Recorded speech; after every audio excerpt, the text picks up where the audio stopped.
பிறந்து சரியாக 6 மாதம் முடிந்து விட்டது பல்லவிக்கு. அழகான பெண் குழந்தை. பல்லவி எம்காம் முடித்து தனியார் வங்கி ஒன்றில் வேலை பார்க்கும் பெண். கணவன் சந்தோஷ் தென்னக ரயில்வேயில் உணவு பகுதியில் ஒரு அதிகாரி. சென்னையிலிருந்து புதுதில்லி, மும்பை, கல்கத்தா என பல பகுதிகளுக்கும் ஓடும் ரயிலில் சந்தோஷ் பயணம் செய்ய வேண்டும். கேட்டரிங் அதிகாரி. உணவுப் பொருட்களை சரிபார்த்து பயணிகளுக்கு வழங்கும் வேலை. மாதத்தில் 20 நாட்களும் டூர் தான். திருமணம் முடிந்த 1 வருட காலத்தில் பல்லவி தாய்மை அடைந்தாள். பிறந்த வீட்டில் பல்லவி ஒரே பெண். 2 அண்ணன்மார்கள். மூத்தவனுக்கு கல்யாணமாகி 3 வருடங்கள், குழந்தை இல்லை. அடுத்தவனுக்கு கல்யாணம் ஆகவில்லை. அப்பா இல்லை, அம்மா மட்டும். இருந்த பணத்தில் சீரும் சிறப்புமாக கல்யாணம் நடந்தது. சந்தோஷ் குடும்பத்தில் அப்பா, அம்மா இருவரும் உண்டு. வேலை பார்க்கும் தம்பதியர். சந்தோஷுக்கு ஒரு தங்கை மட்டும். அவளுக்கும் கல்யாணம் முடிந்து வெளியூரில் இருக்கிறாள். பல்லவி வீட்டில் மகாராணியாக இருந்தவள். அம்மாவும் அண்ணியும் சகல வேலைகளையும் முடித்து அவள் வாயில் ஊட்டிவிடாத குறைதான். சம்பளத்தில் குடும்பத்துக்கு சல்லி காசு தரமாட்டாள். சகலமும் அண்ணன்மார் செலவுதான். முன்கோபம், பிடிவாதம் என சகல முரட்டுத்தனங்களும் உண்டு. காதல் கல்யாணம் அல்ல, பெரியவர்கள் பார்த்து செய்தது. மாமியாரும் உத்தியோகம், பள்ளிக்கூட டீச்சர். மாமனார் மாநில அரசில் உத்தியோகம். கல்யாணம் முடிந்து தேனிலவு, விருந்துகள், சினிமா, கோவில் பிரார்த்தனை என 15 நாட்கள் ஓடிவிட்டது. அந்த 15 நாட்களில் பல்லவியின் பிடிவாதம் சந்தோஷுக்கு புரிந்துவிட்டது. உணவு, உடை, உறங்கும் நேரம், போகும் இடங்கள் என அனைத்தையும் அவள்தான் தேர்வு செய்வாள். எதிலும் விட்டுத்தர மாட்டாள். கல்யாணம் நிச்சயமாகி 1 மாதத்தில் முடிந்து விட்டதால் முன்கூட்டிய பழக்கம் இல்லை. பல்லவிக்கு அதில் விருப்பமும் இல்லை. சந்தோஷ் மென்மையானவன். கூடுமானவரை கோபமே படமாட்டான். அதிர்ந்து பேச மாட்டான். அனுசரிக்கும் குணம். யாரையும் புண்படுத்தக் கூடாது என்ற மனநிலை. நிறைய நண்பர்கள் இல்லை. கெட்ட பழக்கங்கள் எதுவும் இல்லை. அவனால் எந்த ஒரு பிரச்சனையும் வராது. சம்பளத்தில் நியாயமான தன் செலவுகளுக்கு வைத்துக் கொண்டு மீதியை அம்மாவிடம் தந்து விடுவான். பெரியவர்கள் கட்டிய ஒரு வீடு, சகல வசதிகளுடன். அப்பாவுக்கு ஒரு பைக், சந்தோஷுக்கு ஒரு பைக். அமைதியான, பதட்டம் இல்லாத குடும்பம். தேனிலவுக்கு போன இடத்தில் முதல் 2 நாட்கள் பல்லவி அவனை சொக்க வைத்தாள். பெண் சுகம் அறியாத சந்தோஷுக்கு அது பிரமிப்பாக இருந்தது. அதன் பிறகுதான் பல்லவியின் கேள்விகள் ஆரம்பமானது. எத்தனை வருஷம் சர்வீஸ்? 6 வருஷம். பிடித்தம் போக கையில என்ன வரும்? 50,000 சொச்சம். என்ன சேமிப்பு? பெருசா ஒண்ணும் இல்ல. என் செலவுக்கு பெட்ரோல், சினிமா, ஹோட்டல்னு வச்சுக்கிட்டு மீதியா அம்மாட்ட கொடுத்துருவேன். என்ன வச்சுப்பீங்க? என்ன கொடுப்பீங்க? 15 வச்சுப்பேன், 35 கொடுத்துருவேன். 60 மாசம் 35ன்னு கணக்கு போட்டா 21 லட்சம் கொடுத்துருக்கீங்க. சுருக்கென்றது சந்தோஷுக்கு. வேலைக்கு சேர்ந்ததும் 50 ரூபா சம்பளம் இல்ல, படிப்படியா ஏறித்தான் 50 ஆச்சு. சரி விடுங்க, 15 லட்சம். தங்கச்சி கல்யாணம் பெருசா நடந்தது. நம்ம கல்யாணம் நடந்திருக்கு. உங்க அப்பா அம்மா சம்பாதிக்கிறாங்க இல்லையா? சொந்தமா வீடு கட்டியிருக்காங்க. அதுக்கு தவணை போகுது. 2 பேருக்கு வண்டி, வீட்டு செலவு. ஆரம்ப நாட்களில் அத்தைகளை கட்டி கொடுத்தது. தாத்தா பாட்டி பராமரிப்பு. அப்பா அம்மா 2 பேரும் பட்ட கஷ்டங்கள் கொஞ்சம் இல்லை. என்ன தங்கச்சிய படிக்க வச்சு கல்யாணம் நடத்தி பெரும் பகுதி குடும்ப நிர்வாகம் அவங்க கையில தானே. பிள்ளையா இருந்தும் எனக்கும் குடும்பத்துல கடமை இருக்கு இல்லையா? சரி, நான் இப்ப என்ன கேட்டுட்டேன்னு டென்ஷன் ஆகுறீங்க? அது இல்ல பல்லவி. பெரியவங்க பல பிரச்சனைகளை தாண்டி வரும்போது நாம கேள்வி கேட்க கூடாதுல்ல. நான் அவங்கள கேட்டனா? உங்ககிட்ட பேசுறேன். நீங்க என் புருஷன். எனக்கு அந்த உரிமை உண்டு. நிச்சயமா உண்டு. எனக்கும் பிடித்தம் போக கையில 40 ரூபா வரும். சரி, என் சேமிப்பு என்ன தெரியுமா? சொல்லு. என் செலவு போக இந்த 4 வருஷத்துல 12 லட்சம். எங்க வீட்டுக்கு நான் எதுவும் தரல. அண்ணம்மார் செலவுதான் மொத்தமும். அவன் பேசவில்லை. ஏன் பேசல? இப்பதான் நீ என் மனைவி. நேத்து நடந்தது பத்தி கேட்கிற உரிமை எனக்கு இல்ல. அழகா பேசுறீங்க. நீயும் கேட்காதன்னு டீசெண்டா சொல்றீங்க. அப்படி இல்ல பல்லவி. நீங்க சொன்னா தப்பு இல்ல. அதை நானும் ஒப்புத்துக்கிறேன். இனிமே இப்ப முதல் பட்ஜெட் போட்டு குடுத்தனம் நடத்தணும். எப்படி? இப்ப வீட்டுல 4 பேர் சம்பாதிக்கிறோம். என்ன செலவாகும்னு கணக்கு போட்டு அதை 4 பேரும் ஷேர் பண்ணிக்கலாம். மீதி நம்ம சேமிப்பு. உங்க சம்பளம் முழுசா இனி என் கைக்கு வந்தாகணும். மிரண்டான் சந்தோஷ். கழுத்தில் ஒரு தாலியும் தாம்பத்திய சேர்க்கையும் முடிந்து விட்டால் ஒரு பெண் கை உயர்த்தி விடுவாளா? இதுதான் எல்லா இடத்திலும் நடக்கிறதா? கேள்வி வந்தது. என்ன பேசல? எல்லாம் படிப்படியா நடக்கும். கல்யாணம் முடிஞ்சதும் அவசரப்பட்டு பேசுறதோ செயல்படுறதோ வேண்டாம். அதனால எல்லாருக்கும் கெட்ட பேர் வரும். நிதானமா செய்யலாம். இப்பதானே வாழ்க்கை தொடங்கி இருக்கு. ஓ, பெத்தவங்களுக்கு பயப்படுறீங்களா சந்தோஷ்? எதுக்கு பல்லவி? எதுக்கு பயம்? நாங்க பயத்தால வளர்க்கப்படல, பாசத்தால வளர்க்கப்பட்டோம். அப்பா அம்மா எனக்கு நல்ல சிநேகிதர்கள். மனசு விட்டு எல்லாம் பேசுவோம். ஒன்னா சேர்ந்து வெளியில போவோம். ஜாலியா இருப்போம். இப்பவும் அவங்க 2 பேரும் என்ன குழந்தையாவே பாக்குறாங்க. பூரண சுதந்திரம் கொடுத்துதான் வளர்த்திருக்கிறாங்க. எதுவும் கட்டுப்படுத்த மாட்டாங்க. அதனாலதான் எந்த ஒரு கெட்ட பழக்கமும் இல்லாம நேர்மையா நான் வளர்ந்திருக்கேன். எதுக்கு இத்தனை பிரசங்கம்? உங்களை பெத்தவங்களுக்கு நீங்க ரசிகர் மன்றம் வைக்காத குறைதான். ஏன் இப்படி பேசுற? இந்த பாருங்க, நான் வளர்ந்த விதம் வேற, மாடர்னா வளர்ந்தவ. எதுவானாலும் படக்குன்னு பேசிடுவேன். மூடி வச்சு அப்புறமா அவஸ்ததுக்கு. கல்யாணம் ஒரு ஸ்டேஜ், அதை கடக்கும் போது நமக்குன்னு சுதந்திர வாழ்க்கை வேணும். பெரியவங்க இடுப்பை பிடிச்சுக்கிட்டு எதுக்கு நடக்கணும்? நீங்க பேச கஷ்டப்பட்டா நான் பேசிக்கிறேன். நீயா? ஏன் கூடாதா? உங்க ஃப்ரெண்ட்ஸ் சிங்கமா உங்க பேரண்ட்ஸ் சிங்கமா புலியா? இல்ல அவங்களுக்கு நான் அடிமையா? ஆடி போனான் சந்தோஷ். அப்படி இல்ல பல்லவி, நம்ம மேல அவங்களுக்கும் ஒரு நல்ல அபிப்பிராயம் வரணும்ல. எப்படி? அவங்க சொல்றதை கேட்டு நடந்தா தான் அது வருமா? இது டாமினேஷன் இல்ல? கோபமே வராத அவனுக்கு உள்ளே லேசாக ஒரு சினம் எட்டி பார்த்தது. இந்த பாரு, ஒண்ணு செய். நீ உன் சம்பளத்தை தர வேண்டாம். கேட்டாலும் தர்றதா இல்ல. யாரும் எங்க வீட்டுல அதை எதிர்பார்க்கவும் மாட்டாங்க. அப்புறம் உன் சம்பளத்துல நீ தாராளமா செலவழி. நாங்க 3 பேரும் வழக்கம் போல குடும்பம் நடத்திக்கிறோம். நாங்க 3 பேருமா? அப்ப நான் யாரு? ஹலோ, தொட்டு தாலி கட்டி இருக்கீங்க. உங்க சம்பளத்துல எனக்கு சகல உரிமைகளும் உண்டு. இல்லைன்னு நான் சொல்லல பல்லவி, சொல்ல முடியாது. இத பாரு, நான் அடங்கி பேசும் போதும் நீ ஏத்தமா பேசாத. நல்லா இல்ல. உன் சம்பளத்தை நான் கேட்கலன்னு பூரண சுதந்திரம் தரேன். ஆனா அந்த கண்ணியம் உன் பேச்சுல இல்லையே. என்ன இல்ல? எதுக்கு 2 பேர் சம்பாதிக்கிறோம்? பெரியவங்களுக்கு தார வாக்கவா? நமக்குன்னு ஒரு வீடு, சொத்து, நம்ம பிள்ளைங்களோட எதிர்காலம் இதெல்லாம் இல்லையா? அதை யோசிக்க வேண்டாமா? யோசிமா. வந்து ஒரு வாரத்துல அதெல்லாம் யோசிக்கணுமா? பெரியவங்க அதிருப்திக்கு ஆளாகணுமா? படிப்படியா யார் மனசும் புண்படாம செயல்படுத்தலாம்ல. அப்படிலாம் காத்திருக்க எனக்கு பொறுமை இல்ல. பிள்ளை உண்டானா 10 மாசம் சுமந்தாகணும். பொறுமை இல்லைன்னு புடுங்கி வீசுவியா? என்ன பேசுறீங்க? வேணாம் பல்லவி, நீ படிச்சவ, புத்தி உண்டு. உங்க குடும்பத்துல உங்க அண்ணி இப்படித்தான் இருக்காங்களா? முடியாது. அண்ணி வேலைக்கு போகல, அண்ணனை டிபெண்ட் பண்ணிருக்காங்க. பேச ஏது வாயி? ஓ, அப்போ சம்பாதிக்கிற மனைவிகள் மட்டும்தான் பேசலாம், இல்லைன்னா மனைவிங்கிற உறவுக்கே மரியாதை இல்ல. அப்படி நான் சொல்லல. இந்த பாரு, உங்க வீட்டுக்கு வாழ வந்த உங்க அண்ணி அடங்கி இருக்கணும். ஆனா நீ தாறுமாறா பேசுவியா? உன் நியாயம் உனக்கு மட்டும்தானா? வேணாம் பல்லவி, நானே ரொம்ப பொறுமையானவன், அது கரைய வேண்டாம். என்ன மிரட்டலா சந்தோஷ்? இல்ல, அந்த மாதிரி அநாகரிகமானவன் இல்ல நான். சந்தோஷ் விலகி வந்தான். சண்டை போடும் குணம் இல்லை. எதுக்குமே பதட்டப்படக்கூடாது. பொறுமையா இருக்கணும். சகிப்புத்தன்மை தான் ஒரு மனுஷனை நல்லபடியா வாழ வைக்கும். நிம்மதியை இழந்துட்டா பணத்தால அதை ஈடுகட்ட முடியாது. நம்பிக்கை, பொறுமையை போதிச்ச பாபா நம்ம இஷ்ட தெய்வம். அம்மா சொல்லி சொல்லி வளர்த்திருக்கிறாள். சந்தோஷ் மெல்ல சாந்தமானான். எல்லாம் முடிந்து வீடு திரும்பி விட்டார்கள். வந்த பிறகும் ஒரு துரும்பை கூட பல்லவி கிள்ளி போடவில்லை. எல்லாமே மாமியார் பத்மினி தான். பயணம் பற்றிய விசாரிப்பு, சந்தோஷம் என உற்சாகமாக இருந்தார்கள். விருந்து, கேளிக்கை, மறுவீடு என எல்லாமே முடிந்து விட்டது. நாளை டியூட்டியில் சேர வேண்டும். இது ஞாயிறு. காலை உணவு முடிந்து அத்தனை பேரும் வீட்டில் இருக்க பல்லவி பேச தயாராகிவிட்டாள். அதை புரிந்து கொண்டு சந்தோஷ் லேசான பதட்டத்தில் இருந்தான். சந்தோஷ், 2 பேரும் இப்படி வாங்க, அப்பா பேசணும்னு சொல்றாரு. என்னப்பா? பல்லவி, நீயும் வாம்மா. அவளும் வந்து உட்கார. இத்தனை நாள் நடந்த கதை வேற. இப்போ உனக்கு கல்யாணம் முடிஞ்சாச்சு, உனக்குன்னு ஒரு வாழ்க்கை வந்தாச்சு. அதனால சில மாற்றங்களை கொண்டு வர நாங்க ஆசைப்படுறோம். உங்க கருத்துகளும் வேணும். இந்த பாரு பல்லவி, சந்தோஷுக்கு நாங்க நல்ல நண்பர்களும் கூட. உனக்கும் தான். சரி அத்தை, 4 பேரும் சம்பாதிக்கிறோம். உங்களுக்கும் தேவைகள் நிறைய இருக்கும். எல்லாத்துக்கும் எங்க அனுமதி கேட்கணும்னு அவசியம் இல்ல. விஷயத்துக்கு வா பத்மினி. குடும்ப செலவுக்கு தாராளமா நியாயமா ஒரு பட்ஜெட் போட்டிருக்கேன்னா அதை 2ஆ பிரிக்கலாம். ஒரு பங்கை நாங்க கொடுத்துடுறோம், இன்னொரு பங்கை நீங்க கொடுங்க. யாரு குடும்பத்தை நடத்துறதுன்னு சீட்டு குலுக்கி பார்த்துடலாம். என்ன சொல்றீங்க? குபீரென நிமிர்ந்தான் சந்தோஷ். அவளை பார்த்தான். இவரு உங்ககிட்ட ஏதாவது பேசினாராட்ட? உன் கேள்வி புரியல. உனக்கு தெரியாம அவன் இனி என்கிட்ட பேச என்ன இருக்கு? நீங்க டூர் போன நாள்ல நாங்க 2 பேரும் பேசி எடுத்த தீர்மானம். பல்லவி பேசவில்லை. சந்தோஷ், இந்தா வீட்டு பட்ஜெட், ஒரு தடவை 2 பேரும் பாத்துருங்க. நான் பார்க்க வேண்டாம், எனக்கு உங்க 2 பேர் மேல ரொம்ப நம்பிக்கை இருக்கு. கொடுங்க அத்த. பல்லவி வாங்கி கொண்டாள். அதை நன்றாக பார்த்தாள். அதில் தனக்குள்ள சந்தேகங்களை கேள்வி கணைகளாக தொடுத்தாள். சகலத்துக்கும் பத்மினி சளைக்காமல் பதில் சொன்னாள். சந்தோஷுக்கு அது சுத்தமாக பிடிக்கவில்லை. அவன் முகமாற்றத்தை பெற்றவர்கள் கவனித்தார்கள். கேள்விகளை கேட்டாலும் விமர்சிக்க முடியாத அளவுக்கு பட்ஜெட் இருந்தது. சரி அத்த, உங்க எதிர்காலத்தை இனி நீங்க தீர்மானிக்கலாம்.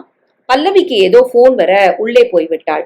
அம்மா, எதுக்கு இதெல்லாம்? சந்தோஷ் கேட்க, வேணும்பா, இது பிரிவினை இல்ல, புத்திசாலித்தனம். வர்ற பொண்ணுங்க நல்லா படிச்சு கை நிறைய சம்பாதிக்கும் போது அவங்களுக்கு 1000 எதிர்பார்ப்புகள் கனவுகளும் இருக்கும். எதிர்காலம் பத்தி ஒரு மதிப்பீடு இருக்கும். அதை குலைக்க யாருக்கும் உரிமை இல்ல. பெரியவங்களும் இதை புரிஞ்சுக்கணும். சரிம்மா, படிக்க வச்சு ஆளாக்கி இத்தனை நாள் செலவழிச்சது நீங்க தானே. பிள்ளைகளை ஆளாக்குறது பெத்தவங்க கடமைப்பா. எங்களுக்கு மட்டும் அந்த கடமை இல்லையா? அதுக்கான சந்தர்ப்பம் வந்து மனசும் இருந்தா செய்யுங்களேன். யார் தடுக்க போறது? உங்க அப்பாவுக்கு 4 வருஷம் சர்வீஸ் இருக்கு, எனக்கு 7 வருஷம் இருக்கு, ஆரோக்கியமும் இருக்கு. அதுக்குள்ள நீங்க 2 பேரும் செட்டில் ஆயிரணும். அம்மா, அருகில் வந்து அவன் தலையை கோதி விட்டாள். போடா, நீ இனிமே என் பிள்ளை மட்டும் இல்ல, அவளுக்கு புருஷனும் கூட.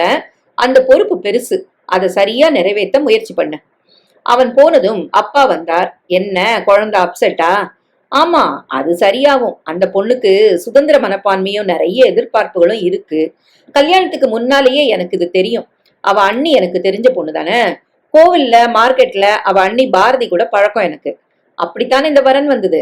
பாரதி இவளை பத்தி புட்டு புட்டு வச்சுட்டா. இவ முன்கோபம், பிடிவாதம், சுயநலம் எல்லாமே எனக்கு தெரியும். அப்புறம் ஏன் ஒப்புக்கிட்ட? இது ஒண்ணும் தப்பான குணம் இல்லையே. இப்ப எந்த பொண்ணுக்கு இந்த மனசு இல்ல? பாசத்தை மட்டுமே மதிச்சு மாமியார் குடும்பத்துல இணங்கி வாழணும்னு யாரும் நினைக்கல. அப்படி நினைக்கிற பொண்ணுக்கு சரியான புகுந்த வீடு கிடைக்கிறது இல்ல. இக்கரைக்கு அக்கறை பச்சை. நம்ம பிள்ளை சந்தோஷமா இருக்கணும். அதனாலதானே சந்தோஷ்னு பேர் வச்சோம். தலைமுறை மாறியாச்சு. யாருக்கிட்டையும் எதையும் எதிர்பார்க்க கூடாது. விட்டு விலக மனசு தயாரா இருக்கணும். நீ தயார், உன் பிள்ளை தயாரா? ஏன் இல்ல? நம்ம கிட்ட உணர முடியாத பல சங்கதிகளை அவகிட்ட உணர்ந்திருப்பான். அவ பாதைக்கு இப்பவே போக தொடங்கி இருப்பான். நல்லா வாழணும், அதுதாங்க முக்கியம். நடராஜன் மனைவியை பிரமிப்புடன் பார்த்தார். இரவு உணவின் போது நிர்வாகத்தை நீங்களே பாத்துக்கங்க அத்தை.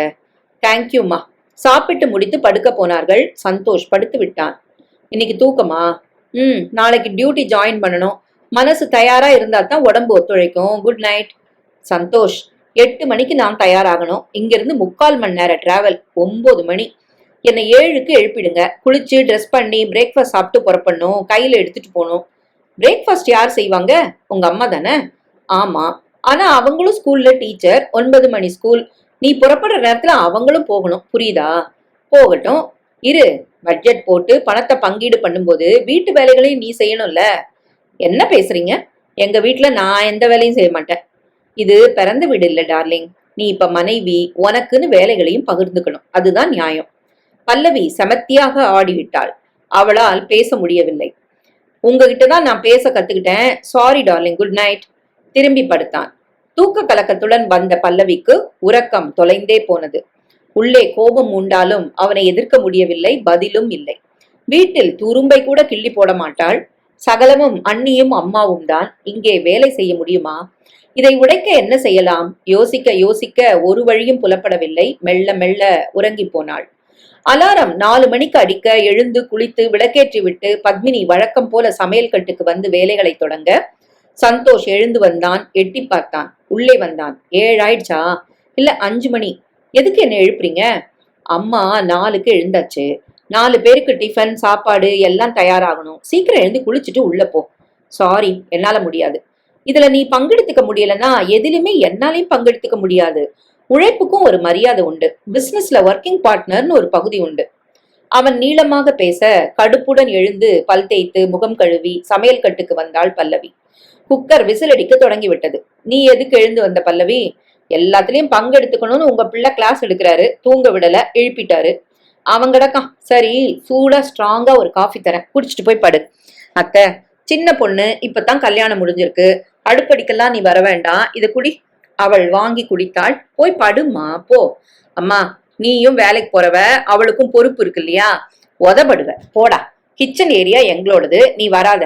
உங்க அப்பா பிரமாதமா சமைப்பாரு. நீ சமைப்பியா? எனக்கு நீ கத்து கொடுக்கலையே. பல்லவி கத்து கொடுப்பா. லீவு நாள்ல நீ செய்மா.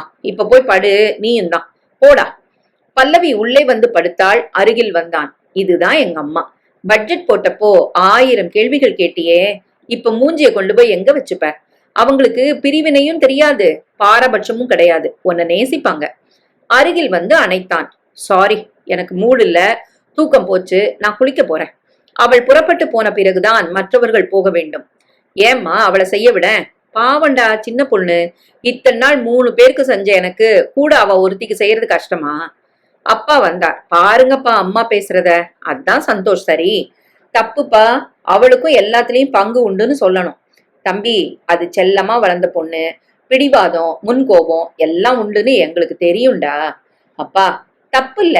அவ கூட எங்க வயசுக்கு நாங்களும் போட்டி போட்டா உறவு வளராது, கசப்பு தான் பெருகும்.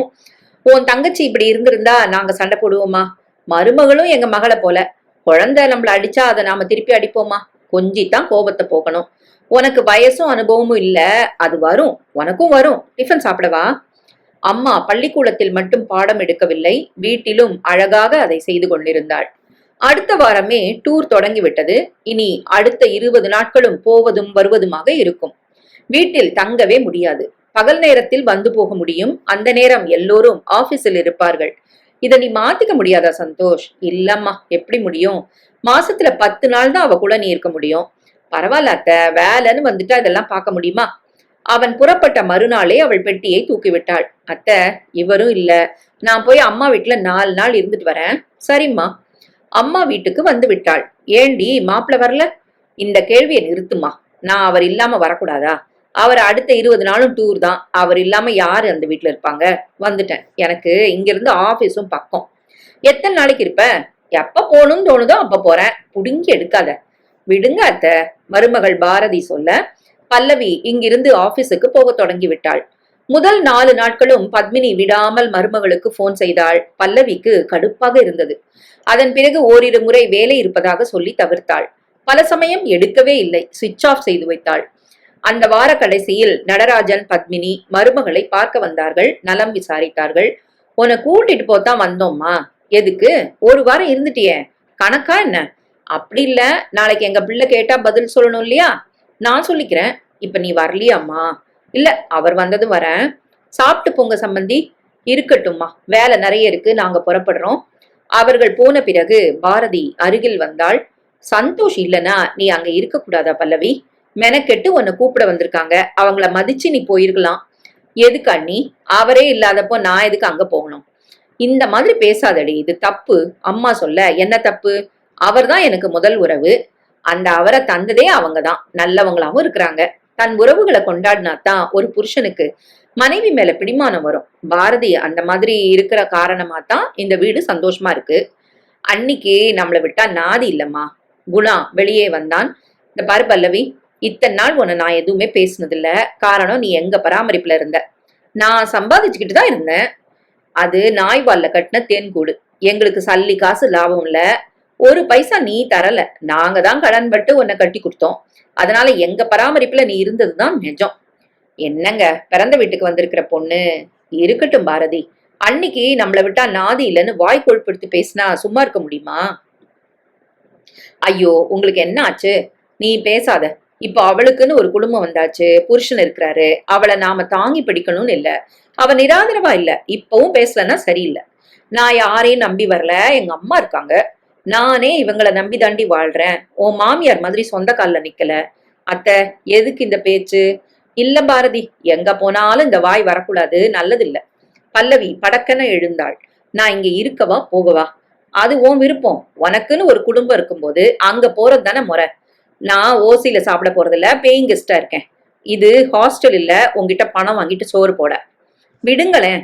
பல்லவி, நீயும் ஏண்டி பேச்சுக்கு பேச்சு பேசிக்கிட்டு? உங்க அண்ணன் தானே, விட. இது உன் வீடுதான், நாங்க யாரும் உன்னை எதுவும் சொல்லல. புருஷனை தள்ளி கொண்டு போனாள் பாரதி. ஓவரா பேசுறா அவ. விடுங்க, அவளை விரட்ட நமக்கு உரிமை இல்ல. ஆனா சந்தோஷ் எந்த அளவுக்கு இவளை சகிச்சுப்பாருன்னு எனக்கு புரியல. 20 நாள் டூர் முடிந்து சந்தோஷ் வந்து விட்டான். எங்க பல்லவி? நேத்துதான் அம்மா வீட்டுக்கு போனான். பத்மினி, எதுக்கு போய் சொல்ற? அவன் எல்லாம் தெரிஞ்சுக்கிட்டும். நீ போனதும் போனவ, இன்னும் வரலப்பா. என்னங்க நீங்க? அவங்க மத்தியில தேவையில்லாத சச்சரவு வரணுமா? சந்தோஷ், இத பெருசா எடுத்துக்காத. சின்ன பொண்ணு, போக போக சரியாயிடும். அம்மா, நீங்க எல்லாத்துக்கும் விட்டு கொடுத்தா சங்கடம் தான். நாங்க சண்டை போட முடியுமா? நீ உங்க அம்மா வீட்டுக்கு போகாதன்னு தடுக்க முடியுமா? நாங்க போய் கூப்பிட்டோம், அவ வரலடா. இனி மாசம் 10 நாட்கள் தான் அவ இங்க இருப்பா. சந்தோஷுக்கு முகம் சிவந்து விட்டது. அம்மா அருகில் வந்து முதுகை மெல்ல தடவி கொடுத்து, டென்ஷன் ஆகாத. நான் என்ன சொல்லி உன்னை வளர்த்திருக்கேன்? கோவப்பட்டா உடம்பு மனசு ரெண்டும் கெடும். மனுஷங்க ஒருத்தர் முகத்தை ஒருத்தர் பாத்துக்கணும் இல்லையா? இதெல்லாம் விட்டு போற உறவு இல்லப்பா, நெருக்கமான பந்தம். பக்குவமா எடுத்து சொல்லு, புரிஞ்சுப்பா. போம்மா. சலிப்புடன் போய் படுத்து விட்டான். மாலை ஆபீஸ் முடிந்து பல்லவி நேராக இங்கே வந்து விட்டாள். சந்தோஷ் முகம் கொடுத்து பேசவில்லை, சிரிக்கவும் இல்லை. அவள் குளித்தாள், கம்ப்யூட்டரில் போய் உட்கார்ந்தாள், இரவு உணவுக்கு வந்தாள், சாப்பிட்டாள், படுக்கைக்கு வந்தாள். அவன் திரும்பி படுத்திருந்தான். சந்தோஷ், 20 நாட்கள் கழிச்சு பாக்குறோம். இது நல்லா இல்ல. பெரிய குற்றத்தை நான் செய்யல. அம்மா வீட்டுல இருந்துட்டு வந்ததுல தப்பும் இல்ல. ஏன் இங்க என்ன குறைச்சல்? நீங்க இங்க இல்ல, அதனால எனக்கு இங்க இருக்க பிடிக்கல. என் வீட்டுல சில சௌகரியங்கள் எனக்கு இருக்கு. சோ மாசத்துல 10 நாள் தான் இங்க இருப்ப. எஸ், அழுத்தமாக வந்தது பதில். அது தொடர்பாக அவளிடம் எந்த ஒரு குற்ற உணர்ச்சியும் அறவே இல்லை. ஒரு படித்த சம்பாதிக்கும் பெண்ணிடம் கணவனாக இருந்தாலும் கேள்வி கேட்க வரம்பு உண்டு. அதை மீறினால் பிரச்சனை பெரிதாகி அந்த பாறாங்கல்லில் நசுங்க போவது தாம்பத்தியம். அம்மா சொல்றது சரிதான். நான் உறவுக்காக, குடும்ப சந்தோஷத்துக்காக ஆத்திரப்படக்கூடாது. பொறுமை காக்கணும். டூர் முடிந்து வந்த முதல் நாள் அவனாலும் இயல்பான நிலைக்கு திரும்ப முடியவில்லை. படிப்படியாக தன்னை சரிப்படுத்தி கொண்டு வந்து விட்டான். எந்த ஒரு கேள்வியும் கேட்கவில்லை. ஓரளவு சந்தோஷ மனநிலைக்கு தன்னை தயார்படுத்தி கொண்டு விட்டான். அந்த வார கடைசியில் முதல் மாத சம்பளம் எல்லோருக்கும் வந்துவிட்டது, கல்யாணம் முடிந்த பிறகு. அது ஞாயிறு. குடும்பம் கூடத்தில் சேர, நாம திட்டம் போட்டபடி செஞ்சிடலாமா? குடும்ப செலவு 40,000 ஆகுது. சந்தோஷ், நீ 20 கொடு, அப்பா 20 தருவாரு. சரிம்மா. பல்லவி, நீ 10 கொடு, நான் 10 வச்சிருக்கேன். இருங்க சந்தோஷ். என்ன பல்லவி, பேசி முடிச்சு எல்லாரும் சம்மதிச்சப்புறம் தானே இந்த முடிவுக்கு வந்திருக்கோம். நிஜம்தான். ஆனா 20 நாள் நீங்க, நான் 2 பேருமே இல்ல. நீங்க வெளியில, நான் அம்மா வீட்டுல. எப்படி சரிசமமா பணம் தர முடியும்? என்ன பேசுற நீ? உன்னை உங்க அம்மா வீட்டுக்கு யார் போக சொன்னது? கேள்வியே தப்பு. அது ஏன் சுதந்திரம். 20,000த்துல 3ல ஒரு பங்கு 7,000 மட்டும் கொடுங்க. அதையும் உங்க சம்பளத்துல கொடுத்துருங்க. சந்தோஷ் ஆடி போனான். இந்த அளவுக்கு கணக்கு போடுவாள் என நடராஜன், பத்மினி எதிர்பார்க்கவில்லை. தப்பு பல்லவி, இது ஹாஸ்டல் இல்ல, குடும்பம். இந்த அளவுக்கு பெத்தவங்க கிட்ட கணக்கு பாக்குறது சரியில்லை. பட்ஜெட்னு வந்தப்புறம் பார்க்காம இருக்க முடியுமா? நோ, இந்த அளவுக்கு உன்னை பேச விட்டு நான் பார்த்துட்டு இருக்கிறதே தப்பு. அம்மா, இந்த 10 ரூபாய் பிடி, இன்னொரு 10 நான் டிரா பண்ணிட்டு வரேன். இல்லப்பா வேண்டாம், இதையும் நீயே வச்சுக்கோ. அம்மா, அவ தர்றதா இல்ல, அதான் அவர் தராரே, என் புருஷன் தானே. உனக்கு முன்னால எனக்கு பிள்ளைம்மா. அவங்கிட்ட கணக்கு பார்க்க வேண்டிய அவசியம் என்ன? அவர் தான் கணக்கு பார்க்காம நிறைய செஞ்சிருக்கிறாரே. அப்போ அவன் என் பிள்ளை மட்டும்தாம்மா, உனக்கு புருஷன் ஆகல. அம்மா, அவகிட்ட எதுக்கு நீ இறங்கி வந்து பேசுற? என்னோட முழு சம்பளத்தையும் நான் தரேன். அதை தடுக்கிற உரிமை யாருக்கும் இல்ல. உங்களை நம்பி உங்க மனைவின்னு வந்திருக்கேன். என்ன கேட்காம நீங்க முடிவுகளை எடுக்க முடியாது. வேண்டாம் பல்லவி, என்ன வேற மாதிரி மாத்தாத. தம்பி, பேசாம எது. நான் உனக்கு என்ன சொல்லியிருக்கேன்? அம்மா பேச்ச தட்டாத ராஜா. கை நிறைய நானும் அப்பாவும் சம்பாதிக்கிறோம். இந்த வீடு உங்க அப்பா தான் சொந்த உழைப்புல கட்டின வீடு. நீயும் சரிக்கு சமம் சம்பாதிச்சிருக்கியே, அதுதாண்டா உங்க அம்மா. அவ என்ன செஞ்சாலும் என்னதான் முன்னால நிறுத்தி அவ பின்னால நிப்பா. ஒரு நல்ல மனைவிக்கு அதுதாண்டா அடையாளம். அப்படிலாம் யாரும் இங்க அடிமையா இருக்க முடியாது. உன்னை நான் இருக்க சொல்லலம்மா. இந்த வீட்டை முழுசா இவனுக்கு தான் தரப்போறோம். அதுதானே நியாயம்? எது நியாயம்? என் தங்கச்சி இருக்கா, அவளுக்கும் இதுல சரி பங்கு இருக்கு. கொடுத்துட்டு போங்க. நான் கேட்டனா? நான் அடுத்தவங்க சொத்துக்கெல்லாம் ஆசைப்படவும் மாட்டேன், என்னோடத விட்டு தரவும் மாட்டேன். தப்பு பல்லவி, பெரியவங்க கிட்ட இந்த மாதிரி சரிக்கு சமமா பேசாத. ஏன், நியாயத்தை யார்கிட்ட பேசினாலும் அதுல தப்பு இல்ல சந்தோஷ். எனக்கு பிடிக்கல. எனக்கு கூடத்தான் பல விஷயங்கள் உங்ககிட்ட பிடிக்கல சந்தோஷ். அப்புறமா ஏன் கல்யாணம் பண்ணிக்கிட்ட? கல்யாணம் முடிஞ்ச பிறகு தானே தெரியுது. என்னம்மா, என் பிள்ளைகிட்ட தப்பா தெரியுது உனக்கு?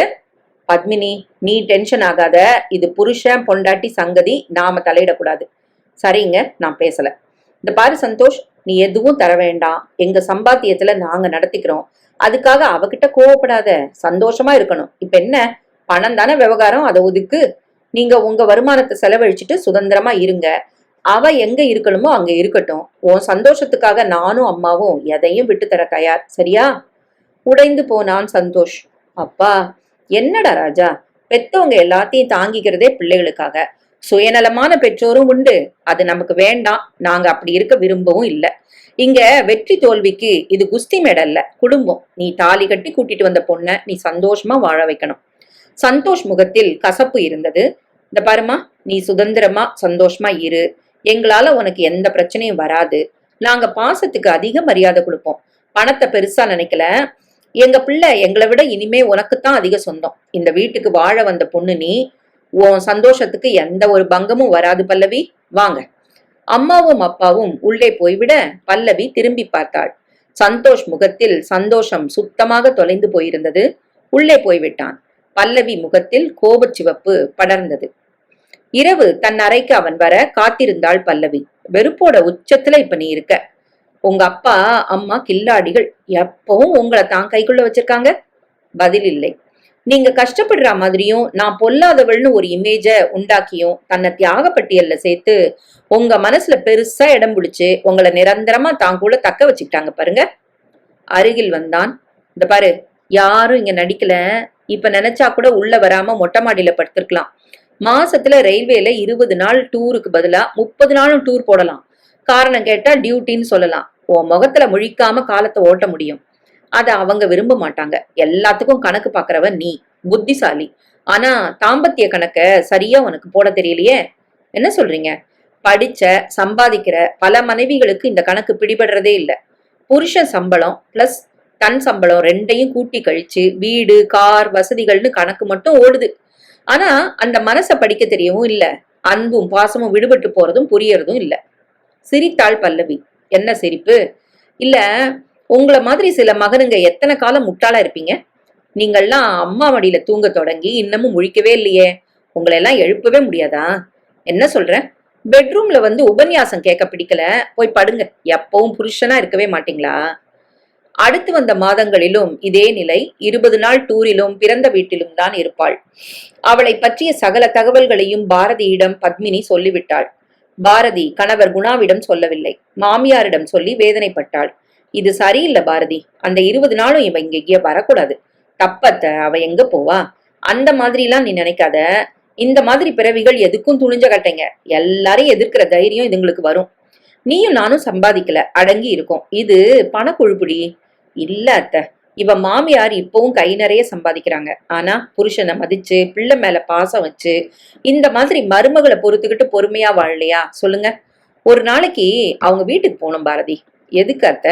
இவ செய்யற தப்புக்கு நாமும் உடந்தன்னு அவங்க நினைக்க கூடாது பாரு. இல்ல அத்த, அவங்களுக்கு தெரியும். நீ அண்ணி பரவாயில்லம்மா, அம்மா நான் தான் இவளுக்கு பக்கபலம் நினைச்சா மாட்டாங்க. ஆனா போலாம், தப்பு இல்ல. அடுத்த நாளே மாலை இருவரும் புறப்பட்டு அங்கே போக பத்மினி பள்ளிக்கூடம் முடிந்து அப்போதுதான் வந்திருந்தாள். அடடா வாங்க, இது என்ன எதிர்பாராத வரவு? சிரித்த முகத்துடன் வரவேற்பு. எங்களை முதல்ல மன்னிச்சிருங்க சம்பந்தி. எதுக்கு? நான் மன்னிக்கிற அளவுக்கு நீங்க எந்த ஒரு தப்பும் செய்யலையே.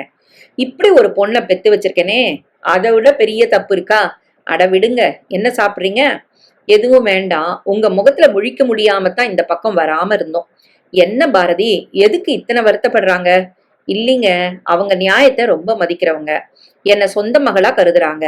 அவங்களால அவளோட நடத்தைய ஜீரணிக்க முடியல சம்மந்தி. நானும் அவளை கண்ணுக்குள்ள வச்சு பார்க்கத்தான் ஆசைப்பட்டேன். அவ புரிஞ்சுக்கல. இல்லைங்க, மாட்டா. கல்யாணத்துக்கு முன்ன எங்க கூட இருக்கும் போதே தான் இஷ்டத்துக்கு தான் நடப்பா. யாருக்கும் கட்டுப்பட மாட்டா. பாரதி இவளை போட்டு மிதிச்சிருந்தா அடங்கி இருப்பா. நல்ல அண்ணி, நல்ல மாமியார் மாமனார், நல்ல புருஷன்னு எல்லாம் இவள மாதிரி ஒரு கெட்டவளுக்கு வாச்சிருக்கு பாருங்க. எதுக்கு பெத்த பொண்ணை இந்த மாதிரி பேசுறீங்க? தரிகட்டு ஓடும்போது தடுத்தா விபத்து உண்டாகும். தடுக்கலனாலும் விபத்து தான் சம்பந்தி. இல்ல, தடுத்தா உங்களால உண்டான விபத்துன்னு பழி வரும். தடுக்கலனா அது தன் தப்புன்னு தெரியும் இல்லையா? எனக்கு பயமா இருக்கு. எதுக்கு? மாப்பிள்ள ரொம்ப மனசு வெறுத்து போனா இவ வாழ்க்கை என்ன ஆகும்? மாட்டான். அப்படி நடக்க நாங்க 2 பேரும் விட மாட்டோம். அவனோட சந்தோஷம் கொலைய நாங்க விடவே மாட்டோம். அவனும் சின்ன பையன். தனக்கு வர்றவ குடும்ப பாசத்தோட இருக்கணும்னு ஆசைப்பட்டான். அது இல்லைன்னு அப்புறம் அடிபட்டு இருக்கான். சரியாகும். அவன் ஆத்திரத்துல அத்துமீறி பேச மாட்டான், நடக்கவும் மாட்டான். உருவத்துல உடம்பால அவன் திடமான ஆம்பளை. ஆனா மனசளவுல குழந்தை. மூர்க்கம் அவனுக்கு ஒரு நாளும் வராது. வர அனுமதிக்க மாட்டோம். அம்மா அழுது விட்டாள். சம்பந்தி, நாங்க உறுதி தரோம். இப்படி ஒரு மாமியார புரிஞ்சுக்கிட்டு அவளுக்கு வாழ தெரியலையே. புரிஞ்சுப்பா. இத பாருங்க, சுய கௌரவம் நீயா நானான்னு போட்டி நாங்களும் போட்டிருந்தா எங்க பையன் உச்சாணி கும்பல ஏறி நின்றுப்பான். பல்லவி வாழ்க்கை கேள்விக்குறியாயிருக்கும். யாருக்கு லாபம்? சண்டையில நாங்க ஜெயிக்க நினைச்சா வாழ்க்கையில எங்க மகன் தோத்துருவான். இதுக்காக அவனை பெத்து இதுக்கா நாங்க சீரும் சிறப்புமா வளர்த்தோம். அந்த அம்மா நொந்து போனாள். விடுங்க, சரியாகும். நாங்க அவளை உள்ள சேர்க்காம விரட்டி விட்டா ஹாஸ்டல்ல போய் தங்குவா. பேங்க்ல வீடு கொடுப்பாங்க. தான் காலில் நிக்கிற பொண்ணு இதுக்கெல்லாம் பயப்பட மாட்டா. அவளுக்கு ஒரு கடிவாளம் உண்டு. என்ன அது? அவ நாளைக்கு பெத்துக்க போற குழந்தை பிறக்குமா? பெத்த அம்மா நீங்களே இப்படி கேட்கலாமா? மாப்பிள்ள மனசுல இத்தனை வெறுப்பு இருக்கே சம்பந்தி. மனசுல சந்தோஷமும் எதிர்பார்ப்பும் இல்லைன்னா உடம்பு செயல்படுமா? படும், நாங்க பேசுறோம். அவன்கிட்ட எங்களுக்கு எந்த ரகசியமும் இல்ல, ஒளிவு மறைவும் இல்ல. அவனுக்கு நாங்க நல்ல நண்பர்கள். இங்க வந்து உங்ககிட்ட பேசினப்போ மனசுல உள்ள பாரம் குறைஞ்சு லேசாகி இருக்கு. இருங்க, சாப்பிட்டு போலாம். ஐயோ வேண்டாம், சாப்பிடாம உங்களை நான் விட மாட்டேன். அவரும் இப்ப வந்துருவாரு, பாத்துட்டு போயிருங்க. பல்லவி வந்துருவாளே, கோயிலுக்கு போயிருக்கோம், வர லேட் ஆகும், நீ போன் பண்ணு பாரதி. ஆமா சம்பந்தி, இது கோயில் தான், ஆலயத்துல கூட எங்களுக்கு இந்த அமைதி கிடைச்சிருக்காது. நடராஜன் வந்தார். மனசு விட்டு பேசினார்கள். சப்பாத்தி, குருமா, தயிர் சாதம் என சகலமும் தயாராக 2 பேரும் சாப்பிட்டார்கள். இங்கதான் வந்தோன்னு சொல்ல போறேன். எதுக்கு சம்பந்தி? அவ கோவப்பட போறா. ஏன், எங்களை கேட்க அவ யாரு? அவளுக்கு நல்ல மனிதர்களை தக்க வச்சுக்க தெரியல. தங்கமான புகுந்த வீட்டுல வாழ்ந்து எங்களை கூப்பிட்டு ஆனந்தமா அவ விருந்து வைக்கணும். அதுக்கான கொடுப்புன்னு அவளுக்கு இல்ல. எங்களை தடுக்க அவ யாரு? இனி ஒளிவு மறைவே இல்ல சம்பந்தி. பிறந்த வீடோ சுகபோகமான விடுதியோ இல்ல தின்னுட்டு தூங்குற சுற்றுலா ஸ்தலமோ இல்லைன்னு அவளுக்கு தெரியணும். விடுங்க, எங்க மேல கோபம் வரும். என்ன செய்வா? நீங்க அவ தயவுலையா இருக்கிறீங்க? நான் சொல்றேன், மாப்பிள்ளையோட கோவ நெருப்ப தண்ணீர் ஊத்தி அணைக்காதீங்க. அது கொழுந்து விட்டு எரியட்டும். அந்த சூடு தாங்காம இவ அலறணும். என்னையும் உங்களையும் உதறிட்டு வாழலாம். கட்டின புருஷனை உதறிட்டு வாழ்ந்தா ஊர் இவளை காரி துப்பாது. ஒரு பொண்ணுக்கு கணவனோட ஆதரவு முழுமையா இருந்தா புகுந்த வீட்டார் மொத்த பேர் எதிர்த்தாலும் வாழ்ந்துட முடியும். புருஷன் கை கொடுக்கலன்னா யார் ஆதரவு இருந்தாலும் ஜெயிக்க முடியாது சம்பந்தி. இது தாரக மந்திரம் இல்ல, தாம்பத்திய சத்தியம். நடராஜன் எழுந்து வந்தார். டென்ஷன் வேண்டாம் சம்பந்தி, இது உடம்புக்கு நல்லதில்ல. நடக்கிறத யார் நினைச்சாலும் தடுக்க முடியாது. சம்பந்தப்பட்டவங்க புரிஞ்சுக்கணும். அது வரைக்கும் காத்துருங்க. முதலில் கோபப்பட்டாலும் சந்தோஷ் படிப்படியாக சரியாகி விட்டான். பல்லவி மாதம் 20 நாட்களும் பிறந்த வீட்டில்தான். யாருக்குமே பிடிக்கவில்லை. அண்ணன்மார் இருவருக்கும் வெறுப்பு. அம்மாவே கசந்து போனாள். அண்ணி பாரதி தான் சமாதானப்படுத்தி எல்லோரையும் ஒரு நிலைக்கு கொண்டு வந்தாள். பொறுமையா இருங்க, எத்தனை நாளைக்கு? நமக்கும் ஒரு குடும்பம் இருக்குல்ல. சல்லி காசு தரமாட்டா, நல்லா உட்காந்து தின்னுவா. இந்த பாருங்க, போக்குவரத்து, ட்ரெஸ் எல்லாம் அவ பாத்துக்கிறா. சாப்பாடு தானே, அதுவும் நம்ம வீட்டு பொண்ணு, கொடுத்தா குறைஞ்சா போயிடும். விட்டுடுங்க, பெருசுப்படுத்த வேணாம். அது சரியில்லை. எந்த பந்தமும் அவளை நேசிக்கல. எல்லாரோட வெறுப்பையும் சம்பாதிச்சுக்கிட்டு எந்த கவலையும் இல்லாம எப்படி அவளால வாழ முடியுது? அடுத்த மாத சம்பளம் வந்த போது சந்தோஷிடம் கேட்டாள். உங்க நெட் பேங்க் கணக்கு எனக்கு தெரியணும். எதுக்கு? குடுக்கலன்னு சொல்லிட்டு உங்க அம்மாவுக்கு நீங்க கொடுத்தா எனக்கு எப்படி தெரியும்? இது ரொம்ப ஓவர் பல்லவி. நான் தரவும் இல்ல, தந்தாலும் அவங்க வாங்கிக்க மாட்டாங்க. அவங்களுக்கு மானம் உண்டு. உன்ன மாதிரி சம்பாதிச்சுட்டு எல்லா இடத்துலயும் ஓசிச்சோறு திங்கிற வெக்கங்கட்டவங்க இல்ல எங்க அப்பா அம்மா. என்ன பேசுறீங்க? என் பாஸ்புக்கை காட்டுறேன், எடுத்து காட்டினா. நல்லது, இதை வச்சு நான் பிளான் போடணும். என்ன பிளான்? 2 பேருக்கும் சேர்த்து 90 வருது. அதுல 60 மிச்சம் படுத்தினா நல்லதா ஒரு பிளாட் புக் பண்ணலாம், காரும் வாங்கலாம். நான் பட்ஜெட் போட்டு தரேன். முடிஞ்சா கேட்டட் கம்யூனிட்டியில ஒரு வில்லா வீடே வாங்கலாம். நான் அப்படி நினைக்கல. வேற எப்படி? தனி குடித்தனம் போயிடலான்னு இருக்கேன். என்ன பேசுறீங்க? ஒரு வீட்டை வாடகைக்கு எடுத்துட்டு போயிடலாம். எதுக்கு? இவங்க கூட தங்கிக்கிட்டு சல்லி காசு தராம வாழறது எனக்கு அவமானமா இருக்கு. நான் அப்படி நினைக்கல. உனக்கு வெக்கம் மானம் இல்ல, ஆனா எனக்கு அது நிறைய இருக்கு. என்ன ஆளாக்குன தாய் தகப்பனுக்கு நான் செய்ய கடமைப்பட்டவன். ஆனா நீ ரகலை பண்ற. மீறி உன்னை உதறிட்டு அவங்களுக்கு செய்ய முடியும். ஆனா அதை அவங்களே விரும்பல. நான் வாழணும்னு ஆசைப்படுறாங்க. அதனால வேற வீடு பார்க்கலாம். உங்க அம்மா விட மாட்டாங்க. நான் முடிவு செஞ்சப்புறம் அவங்க யார் தடுக்க? சரி பேசுங்க, அவங்க பதில் கிடைச்சப்புறம் நான் பேசுறேன். மறுநாள் காலை அப்பா அம்மாவை அழைத்தான். இந்த வார கடைசியில நான் எப்படியாவது வீடு ஏற்பாடு பண்ணி தனி கொடுத்தனும் போறேன். எதுக்குப்பா? நாங்க உங்களை சொல்லலையே. நீங்க சொல்லல, ஆனா எனக்கு அவமானமா இருக்கு. நியாயமா உங்க 2 பேரையும் உட்கார வச்சு இந்த வீட்டு செலவை நான் நடத்தணும். முழுசா பொறுப்பை நான் ஏத்துக்கணும். என்ன ஆளாக்கி உயரம் கொண்டு வந்த உங்களுக்கு நான் செலுத்துற பதில் மரியாதை இது. ஒவ்வொரு பிள்ளைக்கும் குடும்பத்துல இந்த பொறுப்பு உண்டு. ஆனா நடக்கிறது உள்டா. 2 பேரும் சம்பாதிச்சுட்டு ஓசில திங்கிறோம். குத்துது. நாங்க போறோம். வேணாம் சந்தோஷ், நானும் அப்பாவும் கை நிறைய சம்பாதிக்கிறோம். கஷ்டம் எதுவும் இல்ல. தடுக்காதம்மா. பத்மினி, அவன் சொல்றது நியாயம்தான், விட்டுரு. தனி கொடுத்தன போட்டோம். அவங்க 2 பேர் மட்டும். ஒரு பிரைவசி கிடைக்கும். அதை இழக்க வேண்டாமே. நம்ம பிள்ளை எல்லா விதத்திலையும் சந்தோஷமா வாழணும்னு ஆசைப்படுறோம். விட்டுரு.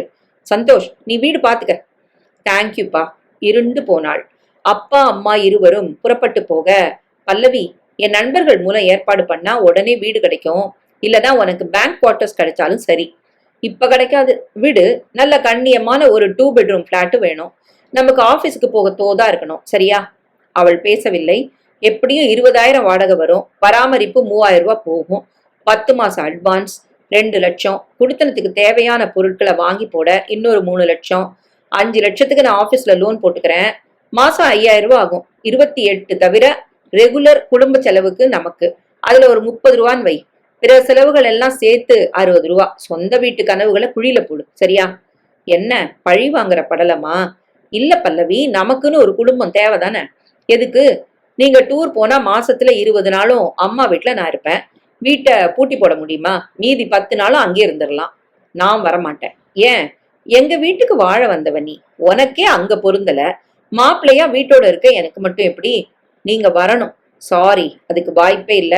எல்லாமே உன் விருப்பத்துக்கு வரணும்னா முடியுமா? 2வது, உன் பிறந்த வீட்டுக்காரங்களும் இதை ஒப்புக்கணுமே. நிச்சயமா சம்மதிப்பாங்க. நானும் உங்க மனுஷங்களை பார்த்து நாளாச்சு. இன்னைக்கு போலாம். ஆச்சரியமா இருக்கு. இவங்க கழட்டி விட்டப்புறம் அவங்க ஞாபகம் வருதா? யாரும் கழட்டல, நாம தான் கழண்டுக்கிறோம். தப்பா பேசுறத நிறுத்து. போன் செய்தாள். எல்லாரும் வீட்டுல இருக்கோம், சாப்பிட வாங்க. சரிம்மா. குளிக்க போனாள் பல்லவி. சந்தோஷ் அம்மாவிடம் வந்து பாரதி அக்கா கிட்ட உடனடியா பேசி, என் மாமியார்ட்ட பேசு, நிலைமைய சொல்லு, அவங்க இவளை விரட்டணும். எதுக்குடா? புரிஞ்சுக்கம்மா, திமிர் புடிச்சு அலைஞ்சா புத்தி புகட்டி தான் ஆகணும். நீ போறதுல எங்களுக்கே விருப்பம் இல்ல. நீ அப்பாவை அந்த மாதிரி பேச சொன்ன காரணமா தான் பேசினாரு. தப்பு இல்லம்மா. தாங்கி பிடிக்கவும் பாசம் காட்டவும் பக்கத்துல மனுஷங்க இருக்கும்போது தெரியாது. அடிபட்டாதான் புத்தி வரும். நீ பேசிருமா. சரிப்பா, அவங்க எங்களை தப்பா புரிஞ்சுக்காம இருக்கணும். ஒரு காலம் மாட்டாங்க. உன்ன தெரியாதா என்ன?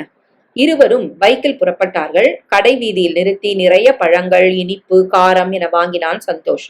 எதுக்கு இத்தனை? மாசத்துல 20 நாள் ஓசில திங்கிற. எனக்கு கொஞ்சம் வெக்கம் மானம் இருக்கு. ஒரு வீட்டுக்கு வெறும் கையோட போற ஜென்மங்களை வெட்டி போடணும். இதுங்களுக்கெல்லாம் சூடு சொரணே இருக்காதா? வீட்டுக்குள் நுழைய மாப்பிள்ளையை முகமெல்லாம் சிரிப்பாக குடும்பமே வரவேற்றது. சந்தோஷ் உற்சாகமாக பேசினார். சாப்பிட வாங்க மாப்பிள்ள. விருந்தே சமைத்திருந்தாள் பாரதி. ரசித்து ருசித்து சாப்பிட்டான் சந்தோஷ். பாராட்டினான். அப்புறம் தனி குடுத்தன போலான்னு இருக்கும். ஐயோ, எதுக்கு? அப்பா அம்மாவுக்கு சுத்தமா இஷ்டம் இல்ல. எனக்கும் விருப்பம் இல்லம்மா. பின்ன எதுக்கு மாப்பிள்ள போறீங்க? மன்னிச்சிருங்க, கை நிறைய சம்பாதிக்கிறோம். நியாயமா நான் தான் குடும்பத்தை நடத்தணும் இல்லையா? நிச்சயமா. மாசம் 20 நாளும் பல்லவி இங்க இருக்கிற காரணமா ஓவரா கணக்கு பாக்குறா. பணம் தர விடுறது இல்ல. ஏண்டி அந்த மாதிரி பண்ற? அம்மா, இது எங்க குடும்ப விவகாரம், நீ தலையிடாத. இவரு இங்க வச்சு அதை பேசுறதே தப்பு. அண்ணன் குணா அருகில் வந்தான். ஆமா மாப்ள, உங்க குடும்ப பிரச்சனை எங்களுக்கு வேண்டாம். ஆனா உங்க தனி குடுத்தின முடிவு எனக்கு பிடிச்சிருக்கு. என்னங்க? இரு பாரதி. பல்லவி 20 நாளும் இங்க இருக்கா. செலவு நம்மளோடது. நமக்கும் கட்டுப்படி ஆகணுமே. தனி குடுத்தின போயிட்டா தொந்தரவு இல்லையே. இங்க நம்ம வீடு இருக்கும்போது வாடகைக்கு எதுக்கு எடுக்கணும் அண்ணா? நம்ம வீடுன்னு சொல்லாத பல்லவி, எங்க வீடு. உன்னை கட்டி கொடுத்தாச்சு. உனக்கு இங்க உரிமை இல்ல. இந்த மாதிரி வந்து போலாம். சாரி மாப்ள. தப்பே இல்ல. அவளுக்கு மானம் இல்ல. எனக்கு அது நிறைய இருக்கு. அதான் இந்த முடிவு. அப்படின்னா இங்க நான் இருக்க கூடாதா? அவசியம் இல்ல. அவர் எடுக்கிற முடிவுக்கு நீ கட்டுப்படு. எல்லாருக்கும் குடும்பம் இருக்குல்ல. மாசத்துல 20 நாள் நான் எப்படி தனியா இருப்பேன்? பகல்ல ஆபீஸ்க்கு போயிடுற, ராத்திரி தானே அம்மா வந்து துணையா இருப்பாங்க. அம்மா ஒரு துணையா? வேணாம், விட்டு கதவை பூட்டிக்கிட்டு பத்திரமா இரு. வேற வழி இல்ல. பல்லவி ஆடி போனாள். என்னங்க? இரு பாரதி. நமக்கு ஒரு குழந்தை இல்ல. பெத்தவளை நல்ல விதமா பாத்துக்கிறது நம்ம கடமை. மத்தபடி கட்டி கொடுத்தவளை கொஞ்சிக்கிட்டு இருக்க முடியாது. புகுந்த வீட்டுக்கு போக பிடிக்காத பெண்களுக்கு பிறந்த வீட்டு கதவு திறக்கவே கூடாது. பொண்ணுங்க வாழ்க்கையை கெடுக்கிற முதல் வில்லிகள் அம்மாக்கள் தான். நான் அப்படி இல்லப்பா. தெரியும்மா, நீ விதிவிலக்கு. மாப்பிள, நானே நல்ல வீடா பார்த்து தரேன். என்னங்க, நம்ம பக்கத்து தெருவுல டுலெட் போர்டு பார்த்தேன். வேண்டவே வேண்டாம். வீட்டை பூட்டிட்டு சாப்பாட்டுக்கு இங்க வந்துருவா. இங்க இருந்து குறைஞ்சபட்சம் 20 கிலோமீட்டராவது இருந்தாகணும். சிரித்து விட்டான் சந்தோஷ். முகம் சிவந்து விட்டது பல்லவிக்கு. சிரிப்பா? உங்க அண்ணனோட பயம் புரியுது. பாவம், அவரும் குடும்பஸ்தன். உன் காரணமா இது எனக்குத்தான் அவமானம். ஆனா நான் அப்படி நினைக்கல. அவரோட கஷ்டத்தை புரிஞ்சுக்கிட்டேன். பல்லவி தடக்கனை எழுந்து விட்டாள். எனக்கும் மானம் உண்டு. அப்படியா? சந்தோஷ் கேட்டுவிட, போதும், என்ன நீங்க கேவலப்படுத்தினது போதும். இனிமே தாங்க மாட்டேன். தப்பு பல்லவி. நாம நினைக்கிற மாதிரி எல்லாம் நடந்துட்டா நம்மள கையில பிடிக்க முடியாது. புரியுதா? அப்புறம் அன்பு விடுபட்டு அகங்காரம் தான் தலை விரிச்சு ஆடும். இப்ப மட்டும் என்ன வாழுதான்? குணா படக்கென கேட்க பல்லவி எழுந்து விட்டாள். புருஷனோட பிறந்த வீட்டுக்கு வந்தவளை நல்லா அவமானப்படுத்திட்டீங்க. இரு பல்லவி. பாரதி பின்னால் வர, நில்லு, ஓடாத. இத்தனை நாள் தாங்கி பிடிச்சது போதும். இனி அவங்க வாழ்க்கை, அதை அவங்க நடத்தட்டும். பல்லவி வாசலில் இறங்கிவிட குணா வந்து சந்தோஷ் கைகளை பிடித்தான். சாரி மாப்ள, உங்ககிட்ட இருந்து உத்தரவு வந்த காரணமா இத பேசுற கட்டாயம் வந்திருக்கு. மனசார பேசல மாப்ள, மன்னிச்சிருங்க. எதுக்கு? உங்களை எனக்கு தெரியாதா? வண்டி கிளம்பிருச்சு. சென்டிமெண்ட் லாக் போட்டுறாதீங்க, நின்னுடும். பிரச்சனைகளை புரிஞ்சுக்கணும். கையில 4 காசு இருந்துட்டா எதுவும் நடக்கும்னு நினைக்க கூடாது. அது இல்ல வாழ்க்கை. பணமும் முக்கியம். ஆனா அதை கடந்து வாழ்க்கையில நிறைய இருக்கு. வாழ்ந்து பார்க்கும்போது தானே அது புரியும். புரிஞ்சுக்கணும். சரி மாப்ள, உங்களுக்கு எல்லா ஒத்துழைப்பும் தர நாங்க தயார். எனக்கு அது தெரியும், வரேன். வாசலில் இறங்கி விட்டான். என்ன பேச்சு இவ்வளவு நேரம்? ஏண்டி, எங்க அப்பா அம்மா அத்தனை அன்பா இருந்தும் நீ அதுக்கு மரியாதை கொடுத்தியா?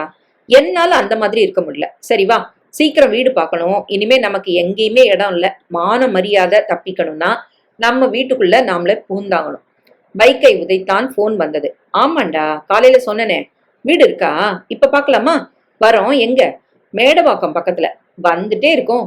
பைக் வேகம் பிடித்தது. அது ஒரு அடுக்குமாடி குடியிருப்பில் உள்ள வீடு. 2 படுக்கை அறை கொண்ட வசதியான வீடு. 1100 சதுர அடி. நகரத்தின் மையத்தில் இருந்த வீடு. வாடகை 23, பராமரிப்பு 2 என 25,000. 10 மாதம் முன்பணம். வீடு அழகாக இருந்தது. என்ன, பேசி முடிச்சிடலாமா? பல்லவி பதிலே சொல்லவில்லை. இதுன்னா உனக்கு ஆபீஸ் பக்கம், ஷேர் ஆட்டோ பிடிச்சா 15 நிமிஷம் தான். வேலைகளை செஞ்சு வச்சுட்டு போனா சாயங்காலம் வந்து மத்த வேலைகளை கவனிக்கலாம். என்ன சொல்ற? நமக்கு வேற வழி இல்ல. இதுதான் இருப்பிடம். எதுக்கு கவலைப்படணும்? 2 பேரும் சம்பாதிக்கிறோம்ல. எப்போ அட்வான்ஸ் தரணும்? உடனே கொடுத்துட்டா நல்ல நாள் பார்த்து நீங்க கொடுத்துனா வந்துடலாம். வீட்டுக்காரர். சரி, இப்போ டோக்கன் அட்வான்ஸ் 10 ரூபா தரேன். இந்த வார கடைசியில முழுசும் தந்து கொடுத்துன வரோம். வெளியே வந்தார்கள். போக்குவரத்து உச்சத்தில் இருந்தது. உங்களுக்கு உடனே லோன் கிடைக்குமா? ஹெட் ஆபீஸ்ல மூவ் பண்ணி வாங்கணும். அட்வான்ஸ் கொடுத்தன ஐட்டங்களோட 5 லட்சம் வேணும்.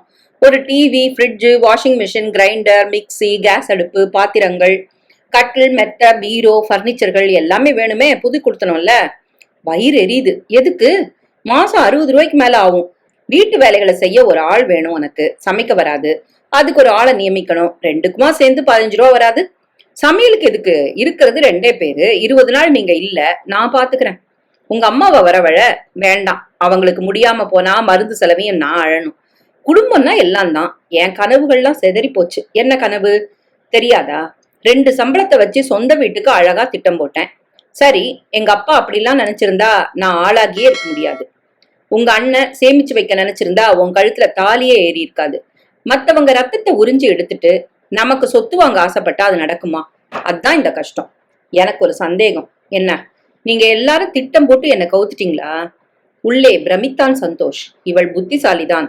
அழகாக யூகித்து விட்டாள். இந்த புத்திக்கு சுயநலம் இல்லாமல் மனிதாபிமானத்தோடு வாழ்ந்திருந்தால் எல்லோரையும் ஜெயித்திருக்கலாம். அது ஏன் தோணல?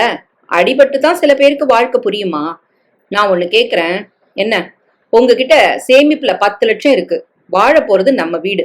அது ஏன் உனக்கு எடுக்க தோணல? எதுக்கு? நான் பணத்தை தரமாட்டேன். அது ஏன் சேமிப்பு. கஷ்டப்பட்டு நான் உழைச்சு சம்பாதிச்சது. அதே மாதிரி தானே எல்லாரும். என் குடும்பம், உன் குடும்பம் எல்லாருக்கும் கை நீட்டினதும் காசு வந்து கொட்டுதா? கஷ்டப்பட்டு தானே சம்பாதிச்சாங்க. இந்த பாரு, இப்ப நமக்கு ஆக போற குடுத்தின செலவை பிரிச்சுக்கணும். எப்படி? ஆளுக்கு பாதி. எதுக்கு? எதுக்கா? ஏன் சம்பளம் மொத்தத்தையும் தந்துட்டு பத்தாக்குறையை மட்டும் நீ சரி கட்டுவியா? கையில சல்லி காசு இல்லாம உங்ககிட்ட நான் கையேந்தி நிக்கணுமா? நெவர். அந்த மாதிரி அபிப்பிராயம் இருந்தா சொல்லிடு. வீடே வேண்டாம். 30 நாளும் நான் டூர்ல இருப்பேன். நான் எங்க போவேன்? அதுக்கு நான் பொறுப்பு இல்ல. ஒரு புருஷன் பேசுற பேச்சா இது? இது தப்பு. ஒரு மனைவிக்குள்ள எந்த பொறுப்பையும் நீ ஏத்துக்கலன்னா நான் கை கழுவிட்டு போயிட்டே இருப்பேன். பொறுமைக்கும் ஒரு எல்லை உண்டு. அவன் குரல் உயர்ந்து விட்டது. லேசாக மிரண்டாள் பல்லவி. வீடு திரும்பி விட்டார்கள். என்னப்பா, ஏன் இவ்வளவு நேரம்? மாமியார் வீட்டுக்கு போயிட்டு அப்படியே வாடகை வீடும் பார்க்க போனோம். இத குணாட்ட நீ பேசுனியா? ஆமாப்பா. அவங்க பல்லவிய போக விட மாட்டாங்களே. நான் மட்டும் விட்டனா? நம்ம பிள்ளை கேட்கல அம்மா. ஆனா அவங்க தடுக்கல. எப்படிமா? நிறைய செலவழிச்சு கல்யாணத்தை நடத்தியாச்சு. இங்க வாழ வேண்டிய இவ 20 நாளும் அங்க இருக்கா. செலவுக்கு பணம் தந்தாலும் தேவல. ஓசியில குடுத்தனம் பண்ணா எப்படி? யாருதான் பொறுத்துப்பாங்க? அவங்க அதை விரும்பல. குணா முகத்துல அடிச்ச மாதிரி சொல்லிட்டாரு. அடக்கடவுளே, நீயும் அவமானப்பட்டியா? கட்டி தொலைச்ச பாவத்துக்கு பட்டுதானே ஆகணும். அவங்க நாக்க பிடுங்கிக்கிற மாதிரி பேசினாங்க. இவளால பொறுத்துக்க முடியல. வீடு பார்க்க சொல்லிட்டா. பேசிட்டு தான் வரோம். விவரங்களை சொன்னான். 5 லட்சம் ரூபா பணத்துக்கு நான் ஏற்பாடு பண்ணட்டுமா? எதுக்குப்பா? 10 லட்சம் கையில வச்சுக்கிட்டும் பல்லவி தரல. எங்க குடுத்தனத்துக்கு நீங்க ஏன் தரணும்? அது ஏன் தலையெழுத்து, பாத்துக்கிறேன். நீ கஷ்டப்படக்கூடாதுரா. அப்பா கணக்கு பார்த்துதான் கொடுத்தனும்னா எனக்கும் எப்படி வாழணும்னு தெரியும். பல்லவி சாப்பிட கூட இல்லை. அம்மா, நாள் பாரு. பால் காய்ச்சி குடுத்தனம் போனோம். பொருட்கள் எல்லாம் நாளைக்கு வாங்கணும். சரிப்பா. பல்லவி உள்ளே வந்து டைரி எடுத்து பட்ஜெட் போட தொடங்கி விட்டாள். தாராள பட்ஜெட்டில் எல்லாம் சேர்த்து 60,000 வந்தது. ஆளுக்கு 30. மீதி 30 வச்சு சேமிச்சு எந்த காலத்துல சொந்த வீடு வாங்குறது? கனவுகள் கலைந்து போனது. போன் அடித்தாள் அண்ணிக்கு. சொல்லு பல்லவி. அண்ணி, நாங்க தங்குற 20 நாளுக்கும் என்ன செலவாகுதோ பேயிங் கெஸ்டா அந்த பணத்தை கொடுத்துடுறேன். எனக்காக எதுவும் செலவழிக்க வேண்டாம் அண்ணி. பல்லவி, இங்க எப்பவுமே முடிவெடுக்கிற அதிகாரம் எனக்கு இல்லைன்னு உனக்கு தெரியும். உங்க அண்ணனை கேட்டுத்தான் நான் சொல்லணும். இப்பவே கேளுங்க, நான் கூப்பிடுறேன். கதவருகில் நின்று சந்தோஷ் கேட்டான். தனியாக வந்து குணாவை கூப்பிட்டான். விவரத்தை சொன்னான். ஒப்புக்காதீங்க. சில நொடிகளில் பாரதி அழைத்தாள். தப்பா எடுத்துக்காத பல்லவி, அவர் வேண்டான்னு சொல்றாரு. அத்தையும் ஒப்புக்கல. கொடுங்க அண்ணங்கிட்ட. ரிசீவர் கை மாறியது. நான் உன் தங்கச்சி, செலவுக்கு பணம் கொடுத்தா கூட அனுமதிக்க மாட்டியா? எதுக்கு? உன்னை அத்தனை செலவழிச்சு எதுக்கு கட்டி கொடுத்தேன்? நீயும் சம்பாதிக்கிறல்ல. வாடகை, லைட் பில்லு, ஏசி சார்ஜ் இதெல்லாம் நான் கட்டுவேன். சோத்துக்கு மட்டும் பணம் கொடுத்துட்டு நீ போவியா? எதுக்கு? பூந்த வீடுன்னு எதுக்கு இருக்கு? இங்க நாங்களும் வாழணும். நீ வர வேண்டாம், வச்சுடு. முகத்தில் அடிபட்டாள். நொந்து போனாள். சில நிமிடங்கள் கழித்து சந்தோஷ் உள்ளே வந்தான். உனக்கு வெக்கமா இல்லையா பல்லவி? ஏன்? குடும்ப செலவு கூடுதுன்னு உங்க அண்ணன் கிட்ட பேயிங் கெஸ்டா இருக்கேன்னு கெஞ்சிரியா? அவர் எனக்கு போன் போட்டு வாய்க்கு வந்தபடி பேசுறாரு. நீங்க பணத்தை மிச்சப்படுத்த ஏமாளி நான் கிடைச்சனான்னு கேக்குறாரு. உயிரே போகுது. உன் அண்ணன் என்னை தேடி வந்து செருப்பால் அடிச்சா கூட ஆச்சரியம் இல்ல. அதுக்குள்ள உங்களுக்கு தகவல் வந்துருச்சா? என்னை அசிங்கப்படுத்தணும்னு எதுக்கடி அலையற? தனியா குடும்பம்னா அநியாயமா கடன் ஆகுதேன்னு கவலைப்பட்டா அது தப்பா? வேற வழி இல்ல. இருக்குங்க. என்ன வழி? முன்ன உங்க அம்மா சொன்ன மாதிரி செலவுகளை 4 பங்கா போடுங்க. 40,000. அதுல 20 நாம கொடுத்துடலாம். வீட்டு வாடகை, பொருட்கள்னு வாங்க வேண்டாம். இங்கே இருந்துடலாம். நீங்க டூர் போனாலும் நான் இங்கதான் இருப்பேன். மன்னிக்கணும். முதல்ல இதுக்கு அப்பா சம்மதிக்கணும். அப்படி சம்மதிச்சாலும் வீட்டு வேலைகளையும் சரி சமமா நீ பங்கு போட்டுக்கணும். செய்வியா? எனக்கு சமையல் சுமாரா தானே வரும். கத்துக்கோ. அம்மா உன் கூடவே இருக்காங்க. நான் இல்லாத நேரத்துல கணக்கு பாக்குறதோ அவங்கள புண்படுத்துறதோ நடந்தா அப்புறம் கஷ்டம் உனக்குதான். அவள் பேசவில்லை. நல்லா யோசனை பண்ணு. நான் இல்லாத நேரம் நீ மறுபடியும் உங்க அம்மா வீட்டுக்கு போனா? நிறுத்துங்க. அண்ணன் இவ்வளவு பேசினப்புறம் நான் அங்க போவனா? அப்படி கதி கெட்டவளா என்ன? இதுக்கே அப்பா சம்மதிக்கணும். நீ முழுமையா தெளிஞ்சு சம்மதிக்கணும்.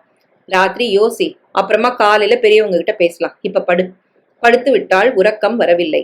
பலதும் யோசித்தாள். தனிக்குலத்தினத்தில் செலவும் கைமீறும். வேலைகளும் அதிகம். ஏன் என்று கேட்க நாதியும் இல்லை. புருஷன் கூடவே இருந்தால் ஓரளவு சமாளிக்கலாம். 20 நாட்களும் இவரும் இல்லை. நான் தனியாக எத்தனைதான் போராட முடியும்? நாளை ஒரு பிள்ளை உருவாகிவிட்டால் கண்டிப்பாக மற்றவர் தயவு வேண்டும். அதுதான் இங்கே பிரதானம். இன்று வீம்புக்கு முறைத்துக் கொண்டு போய் நாளைக்கு நாதி இல்லாமல் அலையக்கூடாது. தீவிரமாக யோசிக்கத் தொடங்கினால் எப்படி யோசித்தாலும் தனிக்குடித்தனம் சரிப்படாது என்று தோன்றியது. விடியும் போது திடமான ஒரு முடிவுக்கு வந்திருந்தாள். நீயே பேசு. இது உன் முடிவு. நான் இதுல தலையிட மாட்டேன். அவங்க ஒப்புக்கிட்டா சில அக்ரிமெண்டோட இதெல்லாம தொடங்கலாம். அத்தை, பேசணும். மாமாவும் இருக்கணும். 2 பேரும் வந்து விட்டார்கள். சொல்லுமா. நாங்க தனி குடுத்தனம் போனா மாசம் 60,000 வரைக்கும் செலவாகுது. சொன்னானே சந்தோஷ். இங்க பெருசா நம்ம வீடு இருக்கு. இதுல எல்லா வசதிகளும் இருக்கு. மறுபடியும் ஒரு குடுத்தனம் உருவானா வாடகையும் பொருட்களுமா 30 ரூபா போகுது. வேற வழி இல்லையம்மா. அது சொந்த வீடா இருந்தா ஒரு சொத்து இருக்குன்னு நிறைவா இருக்கும். வாடகை கொடுத்து பணம் கரைஞ்சா உழைச்ச உழைப்பு மொத்தமும் வீணாகுமே அத்தை. பத்மினி பேசவில்லை. கணவரை பார்த்தாள். நாங்க தனி குடுத்தனம் போகல. என் பிறந்த வீட்டுக்கும் போக எனக்கு பிடிக்கல. நாங்க இங்கே இருக்கிறோம். அவன் 20 நாள் இங்க இருக்க மாட்டானே. பரவாயில்ல, நான் இங்கே இருக்கேன். உங்களுக்கு தடை உண்டா? என்ன பேசுற நீ? எங்க மருமக எங்க கூட வாழ நாங்க தடை சொல்வோமா? ஆனா அம்மா, நீ முன்ன போட்ட மாதிரி பட்ஜெட், அதுல பாதி பங்கு எங்களோடது. சரியா? எதுக்குடா நீயும் பாதி நாள் இல்ல? இவகிட்ட என்னடா கணக்கு? இல்லம்மா, நாங்க சேமிச்சுக்கிட்டு நீங்க செலவழிக்கிறதுல நியாயம் இல்ல. ஒரு வகையில பார்த்தா முழு செலவையும் நாங்க ஏத்துக்கணும். அதுக்குத்தான் மனசு வராதே. இத மறுக்க கூடாது. அப்படியும் நீங்க சம்மதிச்சாதான் நாங்க இருப்போம். இல்லைன்னா போயிடுறோம். அவசரப்பட வேண்டாம். அப்பாட்ட நீ டிஸ்கஸ் பண்ணிட்டு நிதானமா பதில் சொல்லு. என்ன சொல்றீங்க? நாம பேசலாம். அந்த வீட்டுக்கு எப்ப அட்வான்ஸ் தரதா சொல்லியிருக்க? நாளை மறுநாள். அதுக்குள்ள பதில் சொல்லிடலாம். சரியா? அப்பா உள்ளே போய்விட்டார். அம்மா பின்னால் போனாள். பல்லவிக்கு படபடப்பாகி விட்டது. ஏன் உங்க அப்பா டைம் எடுத்துக்கிறாரு? சாதாரணமா உடனே பதில் சொல்லுவாரு. இப்ப அவர் பயப்படுறாரு. எதுக்கு? செலவுல பங்கெடுத்துக்க நாம தயாரா இருக்கோமே. வாய மூடு. அவங்க பணத்துக்காக வாழ்றவங்க இல்ல, மனிதாபிமானம் உள்ளவங்க. பணத்தை பெருசா நினைச்சு கணக்கு பாக்குற மருமகள் கூட வாழ்ந்தா நிம்மதி குறையுமோன்னு பயப்படுறாங்க. புரியுதா? நான் அந்த அளவுக்கு மோசமா? 20 நாள் இல்லைன்னா எப்படி செலவை 2 பங்கா பிரிக்கலான்னு கேட்ட உடனே நான் இல்லாம தங்கணுமேனு கவலை வந்தா அதுல தப்பில்லையே. பெத்து வளர்த்த அம்மாவே உன்னை நம்பல, உடன் பிறந்த அண்ணனால உன்னை ஜீரணிக்க முடியல. இவங்க யோசிக்கிறதுல தப்பே இல்ல. இப்ப என்ன செய்யறது? அவங்க ஒப்புக்கலைன்னா வாடகை வீட்டுக்கு நாம போய் தான் ஆகணும். காசுக்காகத்தான் இப்பவும் சேர்ந்து வாழ நீ சம்மதிக்கிற. மனுஷ உறவுகளை நீ மதிக்கல. அப்புறம் அவங்க யோசிக்காம இருப்பாங்களா? அவள் பேசவில்லை. நடுவுல ஒரு நாள் அவகாசம் இருக்கே, அவங்க யோசிச்சு சொல்லட்டும். உள்ளே வந்து விட்டான். பல்லவி புறப்பட்டு வெளியே போய் விட்டாள். அம்மா அருகில் வந்தாள். போதுண்டா, அவன் உன் பொண்டாட்டி, அளவுக்கு மீறி சோதிக்காத. அம்மா, எல்லா பிரச்சனைகளுக்கும் காரணம் அவதான், நான் இல்ல. அவ எங்களோட இருக்கிறதுல எனக்கும் அப்பாவுக்கும் எந்த ஒரு தடையும் இல்லப்பா. காசு கணக்கு எதுக்குடா? நாங்க உன்னை பெத்தவங்க. இல்லம்மா, அவ பாக்குறா. இப்பவும் சுயநலத்தோட உச்சில தான் இருக்கிறா. கழட்டி விட்டுருங்க. வெளியில போய் நாரட்டும், அப்பதான் புத்தி வரும். வேணாம்ப்பா, அவ சின்ன பொண்ணு, புத்தி கெட்டு நடக்கிறான்னா பெரியவங்க நாங்க போட்டி போடக்கூடாது. அவ இங்கே இருக்கட்டும். பணம், வீட்டு வேலைகள் எல்லாத்துலயும் சரி பங்கு. நீங்க 2 பேரும் விட்டு தரவே கூடாது, புரியுதா? வாழ்க்கை புரியணுமா? சரிப்பா. மறுநாள் பத்மினி அழைத்தாள் பல்லவியை. அப்பா சம்மதம் சொல்லிட்டாருமா. தேங்க்யூ அத்தை, நானும் சொன்னபடி நடப்பேன். சரிம்மா, உன் மேல எப்பவுமே எங்களுக்கு நம்பிக்கை உண்டு. அன்று இனிமையாக கழிய மறுநாள் காலை 4:30க்கு எழுப்பி விட்டான் சந்தோஷ். ஏன் இப்பவே எழுப்புறீங்க? ஒப்பந்தம் மறந்து போச்சா? அம்மா கூட சரிக்கு சமம் வேலை பண்ணு. தனி கொடுத்தனம் போயிருந்தா செலவு டபுள். எல்லா வேலைகளையும் நீ செய்ய வேண்டிய கட்டாயம் வந்திருக்கும். இப்ப பாதி பாதி தானே, செய், எழுந்து போ. கடுப்புடன் எழுந்தாள். குளித்து முடித்து சமையல் கட்டுக்குள் வந்தாள். பத்மினி வேலையை தொடங்கியிருந்தாள். அத்தை, நான் என்ன செய்யணும்? உனக்கு சமையல் தெரியாது, தனிப்பட்ட முறையில செய்ய முடியாது, தாமதமாகும். என் கூட இருந்து கத்துக்க. நான் என்ன செய்யறேன்னு கவனமா பாரு. எதுக்கு என்ன போடணும், என்ன அளவு, கொதிநிலை எப்படி, உப்பு, காரம், புளி அளவு, இதெல்லாம் பாத்துக்கோ. ஒவ்வொரு நாளைக்கும் ஒவ்வொரு மெனுன்னு வச்சுக்கலாம். அதை நீயும் நானும் கூடியே முடிவெடுக்கலாம். சந்தோஷ், மாமா இவங்களுக்கு எது பிடிக்கும், எது பிடிக்காதுன்னு நான் பட்டியல் தரேன். அதை மனசுல வச்சுக்க. இன்னைக்கு இட்லி, வடை காலையில டிஃபன், மதியம் தக்காளி சாதம், ஒரு கூட்டு, சிப்ஸ், தயிர் சாதம், இதுதான் மெனு. தயிர் சாதத்துக்கு சந்தோஷ் வத்த குழம்பு கேட்பான், அவனுக்கு ரொம்ப பிடிச்சது. ஆரம்பிக்கலாமா? முதலில் தூக்கம் கலைந்த கோபம் தலை தூக்கினாலும் சட்டென கட்டுப்படுத்தி கொண்டாள். கூடாது, நானும் கற்றுக்கொள்ள வேண்டும். பிறரை நம்பியே காலம் கடத்தினால் கேலிக்கு இடமாகும். குறிப்பாக சந்தோஷ் தப்பாக பேசும் நிலைக்கு தள்ளப்படுவேன். கூடாது. வேலையில் புலி, படிப்பில் சாதித்தவள், பெரிய சம்பளம். குடும்ப வாழ்விலும் சோடை போக கூடாது. திமிர் உச்சந்தலையில் நின்றாலும் பல்லவிக்கு கற்பூர புத்தி, எதிலும் முதலிடத்தில் நிற்க வேண்டும் என்ற வெறி கொண்டவள். கவனமாக மாமியார் சொல்வதை செய்வதை மனதில் இருத்தி கவனித்தாள். தோ சாம்பாருக்கு வறுத்து வச்சிருக்கேன், இட்லிக்கு ஹோட்டல் சாம்பார் மாதிரி இருக்கணும்னு சொல்லுவான். அதுக்கு இதுதான் முறை. வேற மாதிரி சாம்பாரும் உண்டா? 4-5 தினசு உண்டுமா. அடிப்படையா சில சங்கதிகள் பொது, அப்புறம் மாற்றங்கள் இருக்கும். கத்துக்கிட்டா வந்துரும். சமையல் கலை ஆர்வம் வந்துட்டா ருசி தானா வசப்படும். அப்புறம் புதுசு புதுசா முயற்சி செஞ்சு பார்க்க சொல்லும். நீ புத்திசாலி, அசத்த போற. பேச பேச அவளுக்கே ஒரு ஆர்வம் பிறந்தது. கவனமாக கற்றுக்கொண்டாள். பிராக்டிக்கல் அறிவு வேண்டும் என்பதற்காகவே அவளை செய்ய சொன்னாள் மாமியார். அவளும் ஈடுபாட்டோடு சமையல் கற்றாள். மதிய உணவுக்கு தயார் செய்து டப்பாவில் போட்டு பேக் செய்தாகிவிட்டது. ஆவி பறக்கும் இட்லி, வடை, சட்னி, சாம்பார் தயார். உணவு மேஜைக்கு அனைவரும் வந்துவிட அவளே பரிமாறினாள். உன் கைப்பக்குவம் ஏதாவது உண்டா? இல்ல, அத்தை தான் செஞ்சாங்க. ஆனா கூடவே இருந்தா, நிறைய உதவிகள் செஞ்சா. அதனாலதான் 2 மணி நேர சமையல் 1.5 மணி நேரத்திலே முடிஞ்சிருக்கு. சபாஷ் மருமகளே. அப்பா வாய் விட்டு பாராட்ட. அப்பா, அவ தனிப்பட்ட முறையில செய்யட்டும், அது ருசியா இருக்கட்டும், அப்புறமா பாராட்டுங்க. அம்மா கூட இவ நின்னதுக்கு கை தட்ட வேண்டாம். விமர்சனங்களை தாங்கி வரட்டும், சாதிக்கணும், அப்பத்தான் பாராட்ட முடியும். புரியுதா? பல்லவிக்கு முகம் சுருங்கி விட்டது. இருடா, செய்வா. யாரு எதை கத்துக்க வந்தாலும் முதல்ல என்கரேஜ் பண்ணணும், புரியுதா? அப்பதான் செய்ய ஆர்வம் வரும், ஆசையும் வரும். அம்மா, எனக்கு விவரம் தெரிஞ்ச முதல் நான் உன்னையே கடுமையா விமர்சனம் பண்ணிருக்கேன். இது எங்க ஏரியா. ஆனா சாப்பிடுறது நாங்க. என்னப்பா, நீ விடுமா. அவன் இப்போ அப்படித்தான் பேசுவான். அவனே அசந்து போற அளவுக்கு நீ பண்ணுவ, எனக்கு நம்பிக்கை இருக்கு. தேங்க்யூ அத்தை. சந்தோஷ் தனியாக வந்தான். ரொம்ப தூக்கி வைக்காத, அதுக்கான தகுதி அவளுக்கு இல்ல. அப்படி சொல்லாதடா. எல்லாரும் ஒரே மாதிரி இருக்கிறது இல்ல. கொஞ்சம் முன்ன பின்னதான் இருக்கும். நம்ம பேச்சால நடத்தையால யாரையும் வசப்படுத்த முடியும். அம்மா, உனக்கு இன்னமும் புரியல அவள. இப்ப எல்லாரும் கைவிட்டாச்சு. என் ஆதரவும் இல்ல. உன்னை விட்டா அவளுக்கு நாதி இல்ல. பிறந்து விட்ட ஆதரவு மட்டும் இருந்தா உன்னை தூக்கி போட்டுட்டு உச்சாணி கொம்புல நின்னு ஆடுவா. இதுங்கெல்லாம் ஏறி வந்ததும் ஏணிய உதைக்கிற ரகம். நம்பாத. இந்த பாரு, எனக்குன்னு ஒரு இயல்பு உண்டு. யாரையும் நான் பழிவாங்க மாட்டேன், பகை பாராட்ட மாட்டேன். மன்னிக்க தெரிஞ்சவன் தான் மனுஷன். சரி, நான் பேசல. கண்ணா, நீ சந்தோஷமா இருக்கணும்டா. அதுக்காக நாங்க கொஞ்சம் அவமானப்பட்டாலும் தப்பு இல்ல. சந்தோஷ் ஒரு மாதிரி சிரிப்புடன் பார்த்தான். எப்பேற்பட்ட அம்மா! எத்தனை சுலபமாக சொல்லிவிட்டாள். பெற்ற பிள்ளைகளின் மகிழ்ச்சிக்காக அவமானம் சுமக்கவும் தயார். இதை சொல்ல அசாத்திய பக்குவம் வேண்டும். அதையும் கடந்து அடி வயிற்றிலிருந்து பாசமும் நேசமும் சுரக்க வேண்டும். இவள்தான் அம்மா.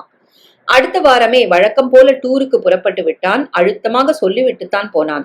போவதற்கு முன்பே சம்பளம் வந்து விட்டது. அவளிடம் 10,000, தனது 10 என சேர்த்து அம்மாவிடம் தந்தான். கணக்கு எழுதிவை, 100 ரூபாய் கூடுதலா செலவானாலும் சரி, பங்குதான்.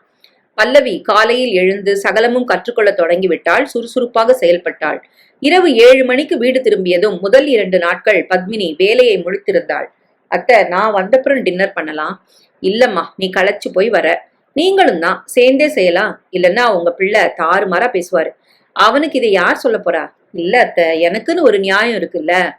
குறுகின காலத்தில் கற்றுக்கொண்டு விட்டாள். வார இறுதியில் அவளை தனியாக விட பிரமாதமாக சமைத்தாள். எப்படி இருக்கு மாமா? முதல் ஓரிரு முறை சின்ன சின்ன குறைகள் தென்பட்டன. அதையும் சரி செய்து கொண்டாள். தனி ருசியுடன் ஈடுபாட்டுடன் வேகமாகவும் சமைத்தாள். ரொம்ப நல்லா இருக்குமா. நடராஜன் மனமாற பாராட்டினார். அவளே புதிதாக பதார்த்தங்களை முயற்சித்தாள். அதுவும் நன்றாக வந்தது. அத்தை, இந்த வார கடைசியில என் பிறந்து வீட்டுக்காரங்களை ஒரு விருந்துக்கு கூப்பிடலாமா? தாராளமா, எனக்கு சந்தோஷம்தான். அதுக்கான செலவை முழுசா நான் ஏத்துக்கிறேன். பொது பட்ஜெட்ல அது வர வேண்டாம். என்னம்மா பேசுற நீ? அவங்க ஏன் சம்பந்தி, அவங்களுக்கு செய்ய கணக்கா? இல்ல அத்தை, அவர் கோவப்படுவாரு. சரி, பாத்துக்கலாம். பத்மினியே முதலில் போன் செய்து பேச பல்லவியும் அழைத்தாள் ஞாயிறு விருந்துக்கு.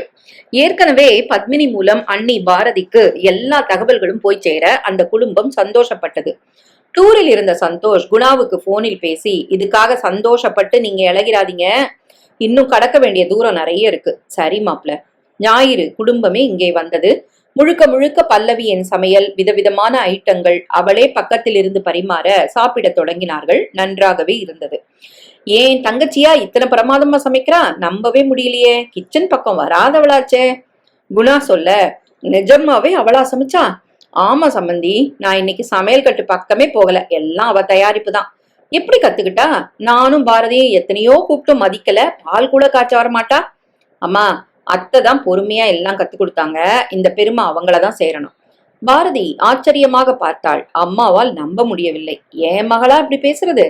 நான் கத்து கொடுத்தது நிஜம். ஆனா கத்துக்கிற புத்தியும் வேகமும் பொறுமையும் இருக்கு பாருங்க. ஒரு தடவை சொன்னா படக்குன்னு பிடிச்சுக்கிறா. ரொம்ப சீக்கிரம் கத்துக்கிட்டா. அப்படின்னா இனி நீயே செய்ய. இத்தனை நாள் உழைச்ச அவங்களுக்கு ஓய்வு கொடு. இல்ல சம்பந்தி, அது கூடாது. ஏன் கூடாது? இங்க எல்லாமே சரிக்கு சமம் நடக்கணும்னு என் பிள்ளையோட உத்தரவு. அதுக்கு அவ கட்டுப்படுறா. நானும் இணங்கி நடக்கணும் இல்லையா? நீங்க பெரியவங்க. நடராஜன் குறுக்கிட்டார். நியாயம் எல்லாருக்கும் ஒண்ணுதானே. சந்தோஷமாக புறப்பட்டார்கள் பிறந்த வீட்டார். வாசல் வரை வந்தாள் பல்லவி. இந்த பாருடி, உன்னை பெத்ததுக்கு இந்த நிமிஷம் ரொம்ப பெருமையா இருக்கு. இதை விட நாங்க பெருமைப்படும்படியா நீ நடந்துக்கோ. குணா குறுக்கே வந்தான். அம்மா, அவ பாசத்துல எதையும் செய்யல. இவங்களை அனுசரிச்சு மாப்பிள்ள சொன்னதை செய்யலன்னா தனியா போக வேண்டி வரும். பழுத்துடும். காசை மிச்சப்படுத்ததான் இந்த நாடகம். அண்ணன், ஏன் இப்படி பேசுற? பேசாம நீ சமைச்சதை பார்த்து அம்மா பெருமைப்படலாம். உன் மாமியாரும் உன்னை நம்பலாம். ஆனா நீ எப்பேற்பட்ட தில்லாலங்கடின்னு எனக்கு தெரியும். பட்டவன் நானு. இங்க வந்தது கூட உன் மாமியாரை நினைச்சுதான். உனக்காக இல்ல. வரோம். கால் டாக்ஸியில் ஏறி அவர்கள் போக பல்லவி உடைந்து போனாள். பிறந்த வீட்டாரை விருந்துக்கு அழைத்ததும் தானே கைப்பட சமைத்ததும் சுயநலத்தால் அல்ல. எல்லோரும் பாராட்ட உச்சி குளிர்ந்து அது ஒரு புது அனுபவமாக இருக்கத்தான் செய்தது. அந்த சந்தோஷம் பொங்கி வழிய அண்ணன் வார்த்தைகளால் அதை பொசுக்கென இறக்கிவிட்டான். உள்ளே வந்தாள். என்னம்மா, பிறந்த வீட்டுக்கு போகணும்னு தோணுதா? சந்தோஷ் கிட்ட நான் பேசிக்கிறேன், போய் 2 நாள் இருந்துட்டு வரியா? இல்ல அத்தை, அந்த மாதிரி எந்த விருப்பமும் எனக்கு இல்ல. நான் வரணும்னு அவங்களும் எதிர்பார்க்கல. உள்ளே போய்விட்டாள். அப்பா வந்தார். என்ன பத்மினி, பிறந்த வீட்டு சூடு இன்னும் குறையல. அது நல்லது. அப்பதான் மாத்தம் வரும். அடுத்து வந்த மாதங்களில் எல்லாம் சீராக போய்கொண்டிருந்தது. குடும்ப பட்ஜெட், வேலைகளில் பங்கீடு என எதிலும் பல்லவி சொன்ன சொல் தப்பவில்லை. கல்யாணமாகி 1 வருடம் முடிய குழந்தை பற்றிய கேள்வி வர தொடங்கிவிட்டது. பத்மினியிடம் நிறைய பேர் கேட்டார்கள். டாக்டர்கிட்ட பேசுங்க. அடுத்த முறை அவன் டூர் முடிந்து வந்த போது பத்மினி டாக்டரிடம் பதிவு செய்து விட்டாள். டாக்டர் பரிசோதித்தார். ரிசல்ட் வந்தது. பிரச்சனை பல்லவியிடம் தான் இருந்தது. அதையும் சரி செய்து விடலாம் என்றார்கள் டாக்டர்கள். பல்லவிக்கு சில சிகிச்சை முறைகளை எழுதித்தர அதற்கான செலவு லட்சத்தை கடந்தது. உன் சேமிப்புல இருந்து கொடு. ஏன் எனக்காக நீங்க செய்ய மாட்டீங்களா? நான் எனக்கு சிகிச்சைக்கு கேட்கல. இது உன் பிரச்சனை. உன் பணத்துல இருந்து கொடு. உடைந்தே போனாள். 20 நாளுக்கு கணக்கு வச்சு குடும்ப பட்ஜெட்ல பேசினது நீ. அது முடிஞ்சு போச்சே. இப்போ ஒழுங்கா தானே இருக்கேன், அதை ஏன் குத்தி காட்டுறீங்க? உன்னை நான் குத்தி காட்டல. அப்படிப்பட்ட கேவலமான புருஷன் நான் இல்ல. இதுவே குறை என்கிட்ட இருந்தா நிச்சயமா என்ன நீ குத்தி காட்டியிருப்ப. என்ன மட்டும் இல்ல, எங்க குடும்பத்தையே சந்திக்கு இழுத்திருப்ப. எந்த ஒரு பொண்ணும் அந்த மாதிரி செய்ய மாட்டா. நீ செய்வ. உன் மேல எனக்கு நம்பிக்கையே இல்ல. இப்ப கூட இந்த பட்ஜெட்டுக்கு நீ கட்டுப்பட்டு நடக்கிறது உன் சுயலாபம் கருதிதான். அவளால் பேச முடியவில்லை. உள்ளே வேதனை பொங்கியது. ஆனால் வீட்டுக்கு வந்தபோது அப்பா அம்மா ஆறுதலாக இருந்தார்கள். சந்தோஷ், நான் செக் தரேன், அவளுக்கு வேண்டியதை செய்ய. எதுக்குப்பா? அவ பணத்துல குடுக்கட்டும். என்னடா பேசுற நீ? அவ உன் பொண்டாட்டி, மறக்காத. நீங்க என்ன பெத்தவங்க. அத மத்தவங்க மறக்கும் போது இதை நான் மறக்கலாமா? பழி உணர்ச்சி தப்பு சந்தோஷ். சாரிம்மா, சில இடங்கள்ல அது இருந்தே தீரணும். விடுங்க அத்தை, அவரை மாத்த முடியாது. நீயும் அப்படி இருந்தவதான். அவள் பேசாமல் உள்ளே போய்விட்டாள். அவளுக்கான சிகிச்சை நடக்கும் போது டூரில் போய்விட்டான் சந்தோஷ். பாரதிக்கு நான் சொல்றேன். வேணாம் அத்தை, அம்மா வீட்டுக்கு எதுவும் தெரிய வேணாம். ஏம்மா? அவங்க உதவி எனக்கு அவசியம் இல்ல. அண்ணன் ஏதாவது பேசுவான், என்னால பொறுத்துக்க முடியாது. இந்த சிகிச்சை முடிஞ்சு பலன் கிடைச்சா சொல்லலாம். 2 நாட்கள் ஆஸ்பத்திரியில் இருந்தாள். பத்மினி தான் லீவு எடுத்து கொடுத்து கூடவே இருந்தாள். அப்பா காலை மாலை என இருவேளையும் வந்தார். அவரே சமைத்து சாப்பாடு எடுத்து வந்தார். சிகிச்சை முடிந்து வீடு திரும்பி விட்டார்கள். மேலும் 3 நாட்கள் விடுப்பு. மாமியார் அவளை உள்ளங்கையில் வைத்து தாங்கினாள். நடராஜன் பக்கபலமாக இருந்தார். தெளிந்து விட்டாள் பல்லவி. அடுத்த வாரமே சந்தோஷ் வந்தான். அவர்களது சங்கமத்துக்கான நாள் குறித்திருந்தார் டாக்டர். அம்மா அவளை தனியாக அழைத்தாள். அப்பாவும் இருந்தார். இந்த பாரு, கோப தாபங்கள், வெறுப்பு இதுக்கெல்லாம் இனி அவசியம் இல்ல. இருந்தாலும் மூட்டை கட்டி போடு. சேர்க்கையில உடம்பு மட்டும் பிரதானம் இல்ல, மனசு ரெண்டும் பூத்து குலுங்கணும். அந்த சந்தோஷம் உடம்புல பிரதிபலிக்கணும். உங்க 2 பேரோட பூரிப்பு தான் அழகான ஆரோக்கியமான குழந்தைய உருவாக்கும். ஜனனம் மனசு சம்பந்தப்பட்ட சங்கதி. புரிஞ்சு நட, சரியா? சரிம்மா. திட்டமிட்டபடி எல்லாமே நடந்தது. மறுபடியும் டூர் போய்விட்டான். சரியாக 40 நாட்கள் கடந்ததும் தலை சுற்றல் ஆரம்பமாகி விட்டது. டாக்டரிடம் போனார்கள். பல்லவி தாய்மை அடைந்த இனிப்பான தகவலை டாக்டர் சொல்ல, பல்லவி முதலில் மாமியாருக்கு சொல்ல, சகல பேருக்கும் அந்த தகவல் வர, வெளியூரில் இருந்த சந்தோஷுக்கும் அது அறிவிக்கப்பட்டது. உடனே புறப்பட்டு விட்டான். சந்தோஷ் வந்ததும் அம்மா பத்மினி முதலில் பால்கோவா ஊட்டி விட்டாள். பல்லவி முகமெல்லாம் சிரிப்பாக நின்றாள். அவளுக்கு சந்தோஷ் வாழ்த்து தெரிவிக்க, அப்பா அம்மா அவனை கொஞ்ச ஒரே கோலாகலமாக இருந்தது. அவங்க அம்மா வீட்டுக்கு சொல்லிட்டியாம்மா? நேத்து ராத்திரியே சொல்லிட்டேன்பா. டாக்டர் என்ன சொன்னாங்க? முதல்ல ஒரு 10 நாளைக்கு லீவ் போட சொன்னாங்க. பெட் ரெஸ்ட் இருக்கணுமா, அப்புறமா இயல்பான வாழ்க்கைக்கு வரலான்னு சொன்னாங்க. சரிம்மா, செஞ்சிடலாம். அவ சந்தோஷமா இருக்கணும். உண்டான முதல் பிரசவம் வரைக்கும் மனசுல எந்த ஒரு பதட்டமும் தடுமாற்றமும் கூடாது. குழந்தை ஆரோக்கியமா நல்ல மனத்தெளிவோடு பிறக்க அது உதவும். நீ தான் பொறுப்பு. கடுமையா ஒரு வார்த்தை கூட நீ சொல்லக்கூடாது. சரிம்மா. அவளை எல்லாரும் தாங்கணும். அவ விருப்பம் போல நடக்கணும். சரியா? ஆகட்டும்மா. பல்லவி ஒரு மாதிரி பிரமிப்புடன் பார்த்து கொண்டிருந்தாள். உண்டான செய்தி கிடைத்த முதல் மாமியார் அவளை தாங்குவதை பார்த்து அசந்து போயிருந்தாள். இப்படியும் இருப்பார்களா? சில நிமிடங்களில் அம்மா, குணா, பாரதி என மூவரும் வந்துவிட்டார்கள். இனிப்புகள், பழங்கள், அவளுக்கு ஒரு சேலை என வாங்கி வந்திருந்தார்கள். அம்மா அவளை முத்தமிட்டு அணைத்து கொஞ்சி ஆனந்த கண்ணீர் வடித்தாள். நம்ம வீட்டுக்கு வாரிச பெத்து கொடுக்கிற பெருமை உனக்குத்தான். பல்லவி சிரித்தாள். பாரதியை நீ முந்திக்கிட்ட. பாரதி முகம் சிரிப்பை தொலைத்தது. அதை பத்மினி கவனித்தாள். சரி சம்மந்தி, பல்லவிய நாங்க கூட்டிட்டு போட்டுமா? தாராளமா. உண்டான சமயம் அம்மா வீட்டுல இருக்கணும்னு ஒவ்வொரு பொண்ணும் நினைக்கிறது இயல்பு. அவளுக்கு இந்த நேரம் எது சந்தோஷமோ அது நடக்கட்டும். அம்மா அருகில் வந்தாள். பல்லவி, துணிமணிகளை எடுத்து வச்சுக்கிட்டு நீ புறப்படு. இல்லம்மா, அவர் இப்பதான் லீவ்ல இருக்கிறாரு. அதுக்கு என்ன, மாப்பிள்ளையும் உன் கூட அங்க வந்து இருக்கட்டும். இல்லைங்க, நான் வந்து வந்து பாத்துக்கிறேன். அங்க தங்க முடியாது. அவளை மட்டும் கூட்டிட்டு போங்க. நீயும் போய் இரேன்பா. இல்லம்மா, அவசியம் இல்ல. பல்லவி மட்டும் போட்டும். அண்ணன் எதுவும் சொல்லல? அவன் சொல்ல என்ன இருக்கு? உண்டான பொண்ணு அம்மா வீட்டுக்கு வரதை யார் தடுக்க முடியும்? உனக்கு செஞ்சு போடுறது எங்க கடமை. பல்லவி மாமியாரிடம் வந்தாள். போட்டு மாத்த. என்னம்மா கேள்வி இது? தாராளமா போயிட்டு வா. வெறும் வயிற்றோட போக கூடாது. சாப்பிட்டு போ. எல்லாருமே சாப்பிட்டுட்டு போலாம். வேணாம் சம்பந்தி, போட்டது போட்டபடி வந்திருக்கோம். அவ மட்டும் சாப்பிடட்டும். மாமியார் அவளுக்கு சாப்பாடு பரிமாறி பக்கத்தில் இருந்து உபசரித்தாள். ஜாக்கிரதையா இரு. அதிர்ந்து பேசாத. வேகமா நடக்காத. எதுலயும் அவசரம் வேண்டாம். ரொம்ப காரமான பொருளை சாப்பிடாத. மனசு தெளிவா வச்சுக்கோ. நான் தினமும் போன் பண்றேன். வாரத்துக்கு 2 தடவை நானும் உன் மாமாவும் வந்து பாக்குறோம். சரியா? சரி அத்தை. நீயும் அவளை கொண்டு போய் விட்டுட்டு வாடா. இல்லம்மா, அவங்க குடும்பம் இருக்கே, பாத்துப்பாங்க. அவர்கள் விடை பெற்றார்கள். இவர்கள் உள்ளே வந்தார்கள். என் மாமியார் ரொம்ப நல்லவங்களா இருந்தாங்களே, திடீர்னு பேச்சு ஒரு மாதிரி இருக்கு. நானும் கவனிச்சேன். 3 வருஷமா குழந்தை இல்லாத பாரதி அக்கா புண்படுற மாதிரி பேசுறாங்க. அவங்க முகமே மாறி போச்சு. நல்லா இருந்தாங்க, மகள் உண்டானதும் பாசம் கண்களை மறைக்குதா? தப்பு பண்றாங்க. சரி விடு, அதுல தலையிட நமக்கு உரிமை இல்ல. சரிம்மா, ஆனா இவ இப்ப ஒழுங்கா இருக்கா? இவ புத்தியும் மாறிடாம இருக்கணும். ஏற்கனவே கூத்தாடுற பாட்டி. சந்தோஷ், அவசரப்பட்டு எந்த விமர்சனமும் வேண்டாம். உன் குழந்தை நல்ல விதமா பறக்க எல்லாத்தையும் தாங்கித்தான் ஆகணும். சரிம்மா, அதுக்கும் ஒரு எல்லை இருக்குல்ல. எல்லைகளை பெரியவங்க நிர்ணயிப்போம். நீ அமைதியா இரு, புரியுதா? வீட்டுக்கு வந்ததுமே ஆரத்தி எடுத்து வரவேற்றார்கள் பல்லவியை. அவள் நடந்தாலே நோகுமோ என்ற அளவுக்கு அம்மா ஆரம்பித்து விட்டாள். நீ வந்து உட்காரு. குணா, அந்த தலகாணி எடுத்துட்டு வா. பாரதி ஏன் மசமசன்னு நிக்கிற? அவளுக்கு குடிக்க ஏதாவது கொடு. சரி அத்தை. குணா, உங்க ரூம் பெருசு, இனிமே அதை பல்லவிக்கு கொடுத்துருங்க. நானும் அதுல இருந்துப்பேன். அவ பிரசவம் முடிஞ்சு பிள்ளைய கொண்டு போய் விடுற வரைக்கும் அவ வசதி தான் இங்க முக்கியம். அவன் பேசவில்லை. பாரதி, உன் சமையல்ல காரம் தூக்கலா இருக்கும். இனி அதையெல்லாம் குறைக்கணும். அவளுக்கு பிடிச்சதுதான் சமைக்கணும். சரி அத்தை. குணா, டிவி எல்லாம் நம்ம வீட்டுல சத்தமா இருக்கும். இனிமே அதிர்வே கூடாது, புரியுதா? பாரதி, நீ சமையல கவனி. அவளுக்கு பிடிச்சதா செய். அம்மா, நான் இப்போ அங்க சாப்பிட்டுட்டு தானே வந்தேன். பிடிக்கலம்மா. தலை சுத்தல், வாந்தி ரெண்டுமே இருக்கு. கொஞ்சம் கொஞ்சமா சாப்பிடணுமா? இன்னொரு ஜீவனுக்கும் சேரணும் இல்லையா? பாரதி சமையல் கட்டுக்கு வந்து விட பின்னால் வந்தான் குணா. அம்மாவுக்கு என்னாச்சு? ஒழுங்கா இருந்தாங்க. இவதான் கூத்தாடுவா. பொத்த பொண்ணுன்னு கூட பார்க்காம தப்புகளை சுட்டி காட்டுற அம்மாவா இது? அவ உண்டானதும் தலைகீழா தலம் பண்ணிட்டாங்க. விடுங்க, ஒரே பொண்ணு. அவ தாய்மை அடைஞ்ச சந்தோஷம். ஒரு தாய் இல்லையா? தப்பு இல்லையே. நீ எதையுமே தப்பா பார்க்க மாட்டியா? எதுக்கு பார்க்கணும்? நமக்கு 3 வருஷமா குழந்தை இல்லைன்னு குத்தி காட்டுறாங்க. இது வாரிசுன்னு கூத்தாடுறாங்க. பல்லவி ஏற்கனவே ஏடா கூடம். அம்மா இந்த மாதிரி தாங்குனா அது தப்பா முடியும். விடுங்க, பெருசுப்படுத்த வேண்டாம். அவ உண்டாகி பிறந்த வீட்டுக்கு வந்திருக்கிறா.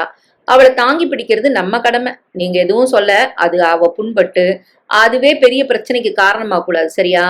சரி பாரதி, ஆனா என் பொறுமை எல்லாம் மீறக்கூடிய அளவுக்கு அவங்க போகக்கூடாது. மாட்டாங்க, கவலைப்படாதீங்க. சொன்னாலும் அதுதான் நடந்தது. மகளை தாங்கி பிடிப்பதில் தப்பில்லை. ஆனால் குழந்தை பெறாத மருமகளை அந்த தாய் படுத்திய பாட்டில் பாரதி நிலை குலைந்தாள். பல்லவியே ஆடிப்போனாள். தினசரி மாமியார் போன் செய்து பேசினாள். சந்தோஷ் மாலை நேரம் வந்து பல்லவியுடன் கழித்துவிட்டு இரவு சாப்பிட்டு விட்டு போனான். அவனும் பல சங்கதிகளை கண்கூடாக பார்த்தான். சுத்தமாக பிடிக்கவில்லை. குணா பொறுமை இழந்து விட்டான். அம்மாவுக்கு மூளை கலங்கி போச்சா? அவளை மடியில வச்சுக்கிட்டோம், தப்பு இல்ல. அதுக்காக உன்னை இந்த அளவுக்கு டார்ச்சர் பண்ணணுமா? இது நியாயமா? பாரதி அடக்கி விட்டாள். ஆனால் சந்தோஷ் பதட்டமாகி விட்டான். அம்மா, இவ உண்டானதுல பாரதி அக்கா ரொம்ப அடிபடுறாங்க. அத்தை பேசுறதும் நடக்கிறதும் ரொம்ப தப்பா இருக்கு. என்னாச்சு அவங்களுக்கு? தெரியலம்மா. ஆனா எதுவுமே எனக்கு பிடிக்கல. ஏன் இப்படி இருக்காங்கன்னு சுத்தமா புரியல. பல்லவி என்ன சொல்றா? அவ என்ன சொல்லுவா? தான் சோகம்னு நினைக்கிற டைப்பு.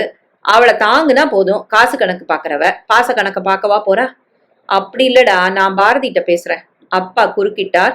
பத்மினி, இது அவங்க குடும்ப விவகாரம். நீ தலையிடணுமா? நமக்கு இதுல சம்பந்தம் இருக்கா? நிச்சயமா இருக்குப்பா. இவ என் மனைவி தானே. இவளை தாங்கித்தானே அவங்கள அவமானப்படுத்துறாங்க. இதுல மறைமுக பொறுப்பு நமக்கும் இருக்கே. அது கூட பெருசு இல்ல. குழந்தை உண்டாகலன்னு ஒருத்திய குத்துறதும் இவ காரணமா அவ புண்ணாகிறதும் நிச்சயமா சரியில்லை. எந்த ஒரு பொண்ணும் இதை தாங்கிக்க முடியாது. அவளோட அம்மாவும் பிள்ளை பெத்தவங்க தானே. அதாங்க, பெண்களுக்கு எதிரி பெண்கள் தான். அவங்க அடிபடுறது பொண்ணாலதான். இதுதான் நிஜம். எதுக்கு இந்த வேதனை? இல்லைங்க, நாசுக்கா நான் பேசுறேன். மறுநாள் காலை கோவிலுக்கு பத்மினி வந்து விட்டாள். பாரதி காத்திருந்தாள். உன்கிட்ட நான் பேசணும் பாரதி. சொல்லுங்கம்மா. நான் இதை எதிர்பார்க்கல. இங்க நீ வந்தப்பவே உன் மாமியார் போக்கு சரியில்லை. அவங்கள அப்படி நான் பார்த்ததே இல்லை. எப்படி? எனக்கு எல்லாம் தெரியும் பாரதி. மகள் உண்டாகி வந்தப்புறம் உனக்கு பிரச்சனை அதிகமா இருக்கு அந்த வீட்டுல. இல்லம்மா. என்ன இல்ல? சந்தோஷ் சொன்னா. அவரு சின்ன பிள்ளை, புரியாது, பெருசா எடுத்துக்க வேண்டாம். யாரு சின்ன பிள்ளை? என் மகனா? அவனை விட மனுஷங்களை அதிகமா படிச்சவங்க யாரும் இல்ல. ஒரு முகச்சுருக்கத்தை வச்சு உள்ள இருக்கிறத சொல்லிடுவான். எல்லாருக்கும் முகத்துல 2 கண்கள்னா என் பிள்ளைக்கு உடம்பு முழுக்க கண்கள். அதுல இருந்து யாரும் தப்ப முடியாது. அம்மா, தாய்மை அடைஞ்சு வந்த தம் மகளை ஒரு தாய் தாங்குறதுல தப்பு இல்ல. அது நியாயமும் கூட. ஆனா மருமகளை டார்ச்சர் பண்ணக்கூடாது. அதுவும் தாய்மை அடையாத மருமகளோட மனசு நோகுன்னு தாயான ஒரு தாய்க்கு தெரியலன்னா எப்படி பாரதி? அப்படி நான் நினைக்கல. இது மழுப்பலா? இல்லம்மா, என் அத்தை நல்லவங்க, நியாயம் தெரிஞ்சவங்க. இப்ப அப்படி நடக்கலையே. எல்லாருக்கும் எங்கேயாவது சறுக்கும்ல. இல்ல, உள்ள இருக்கிறது தான் வெளியில வருது. விடுங்கம்மா. அம்மா கோவப்பட்டா பெருசா எடுத்துப்போமா? மாமியாரும் அம்மா தானே. பத்மினி சிரிப்புடன் பார்த்தாள். எப்பேற்பட்ட மருமக இவ! பொக்கிஷமான இவளை புரிஞ்சுக்கலையா அவங்க? நான் இதுல பேசணும்மா. எனக்கு எந்த பாதிப்பும் இல்லம்மா. நான் அனாதை. சின்ன வயசுல தாய் தகப்பனை இழந்து சித்தப்பா குடும்பத்துல செருப்படிப்பட்டு வளர்ந்தவ. நான் அனுபவிக்காத வேதனைகளா? அவமானங்கள் என்ன சுடாது, அதுக்கு பழகுனவ நான். அவள் கைகளை பிடித்தாள் பத்மினி. நல்ல புருஷன், நல்ல மாமியார் தான் எனக்கும். அதுல மாற்று கருத்தே இல்ல. அவ எத்தனை நாளைக்கு பிறந்த வீட்டுல இருக்க போறா? அம்மா மகள் சந்தோஷமா இருக்கட்டுமே. அத்தையும் பாவம் கஷ்டப்பட்டு வந்தவங்க, பெருசுப்படுத்தாதீங்க. நான் பாத்துக்கிறேன். எனக்கு நீங்க இருக்கும்போது அம்மா இல்லாத குறை எப்படி வரும்? நிச்சயமா நீ என் மகதான். தம்பிய சமாதானப்படுத்துங்க. அவர் கோவப்பட்டா அது பல்லவிய பாதிக்கும். சரிம்மா, நீங்க வீட்டுக்கு வாங்க. கண்டிப்பா வரேன். உன் புருஷன் குணா நீ கிடைக்க ரொம்ப புண்ணியம் செஞ்சிருக்கிறான். இது நடக்கும்போது வீட்டுக்குள்ள அம்மா பாலை காய்ச்சி குங்குமப்பூ இட்டு பல்லவியிடம் கொண்டு வர அவர் வந்துகிட்டே இருக்கிறாரு. மாப்பிள்ளைக்கு சாப்பாடு ரெடி. இல்லம்மா, நான் புறப்படுறேன். எங்க? ஏன் வீட்டுக்கு தான். என்னடி சொல்ற? மசக்கையோட வந்தவ 3 நாள்ல ஏன் போகணும்? 10 நாள் இருந்துட்டு போடி. 3 நாளுக்கே இந்த பாடு. என்ன சொல்ற? உன் புத்தி கெட்டு போச்சா? நல்லா தானே இருந்த. அண்ணி எந்த பாடு படுத்துற? இது நியாயமா? அண்ணி மாதிரி நல்லவங்க யாரு?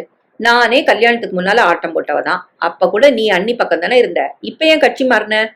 நீ தாய்மை அடைஞ்சிருக்கடி. அது தப்பா போச்சு. என்ன பேசுற பல்லவி? எனக்குள்ள தாய்மை வந்திருக்கு. உனக்குள்ள இருக்கிற தாய்மை வெளியில போயிடுச்சே. பல்லவி, பின்னென்னம்மா? எனக்கே மனசு பொறுக்கல. அண்ணன் கொதிச்சு போயிருக்கிறான். நீங்க அங்க வந்த சமயம் எல்லாத்தையும் பார்த்துட்டு உன் மேல கசப்பே வந்திருக்கு. ஆனா அண்ணி எதையுமே பொருட்படுத்தல. அப்படி நான் என்ன தப்பா நடந்துகிட்டேன்? போதும்மா, பேசாத. நீ இத்தனை மோசமான மாமியாரா மாறுவேன்னு நான் நினைக்கவே இல்லை. என் மாமியார் தங்கம். எப்படி தாங்குறாங்கன்னு தெரியுமா? நான் பேசாத. உனக்கு எந்த தகுதியும் இல்லை. என் நாத்தனார் என் வீட்டுக்கு வந்தா கூட என் மாமியார் என் மரியாதைகளை ஒருபோதும் குறைக்க மாட்டாங்க. நான் காசுக்கு கஞ்சத்தனம் பிடிச்சு உறவுகளை தப்பா மதிப்பிட்ட நேரத்துல கூட அவங்க பதட்டப்படல. பணத்துக்கும் கணக்கு பார்க்கல. உழைக்கவும் தயங்கல. அவங்க முன்னால நிக்க கூட உனக்கு யோகியதை இல்ல. ஏண்டி இப்படி பேசுற?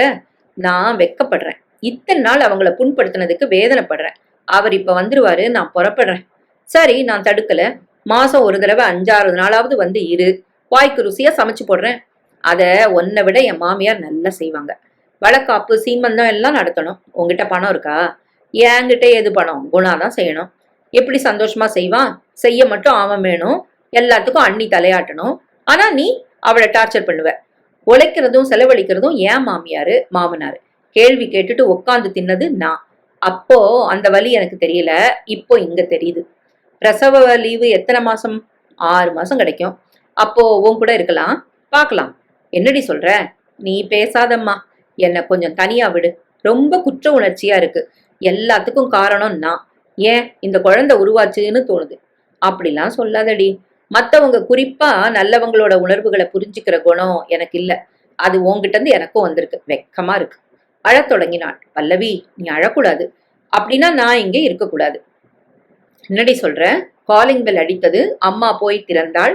சந்தோஷ் நின்றான் வாசலில். வாங்க மாப்ள. அவன் சிரிக்காமல் எந்த பதிலும் சொல்லாமல் உள்ளே வந்தான். காஃபி தரட்டுமா மாப்ள? பாரதி அக்கா எங்க?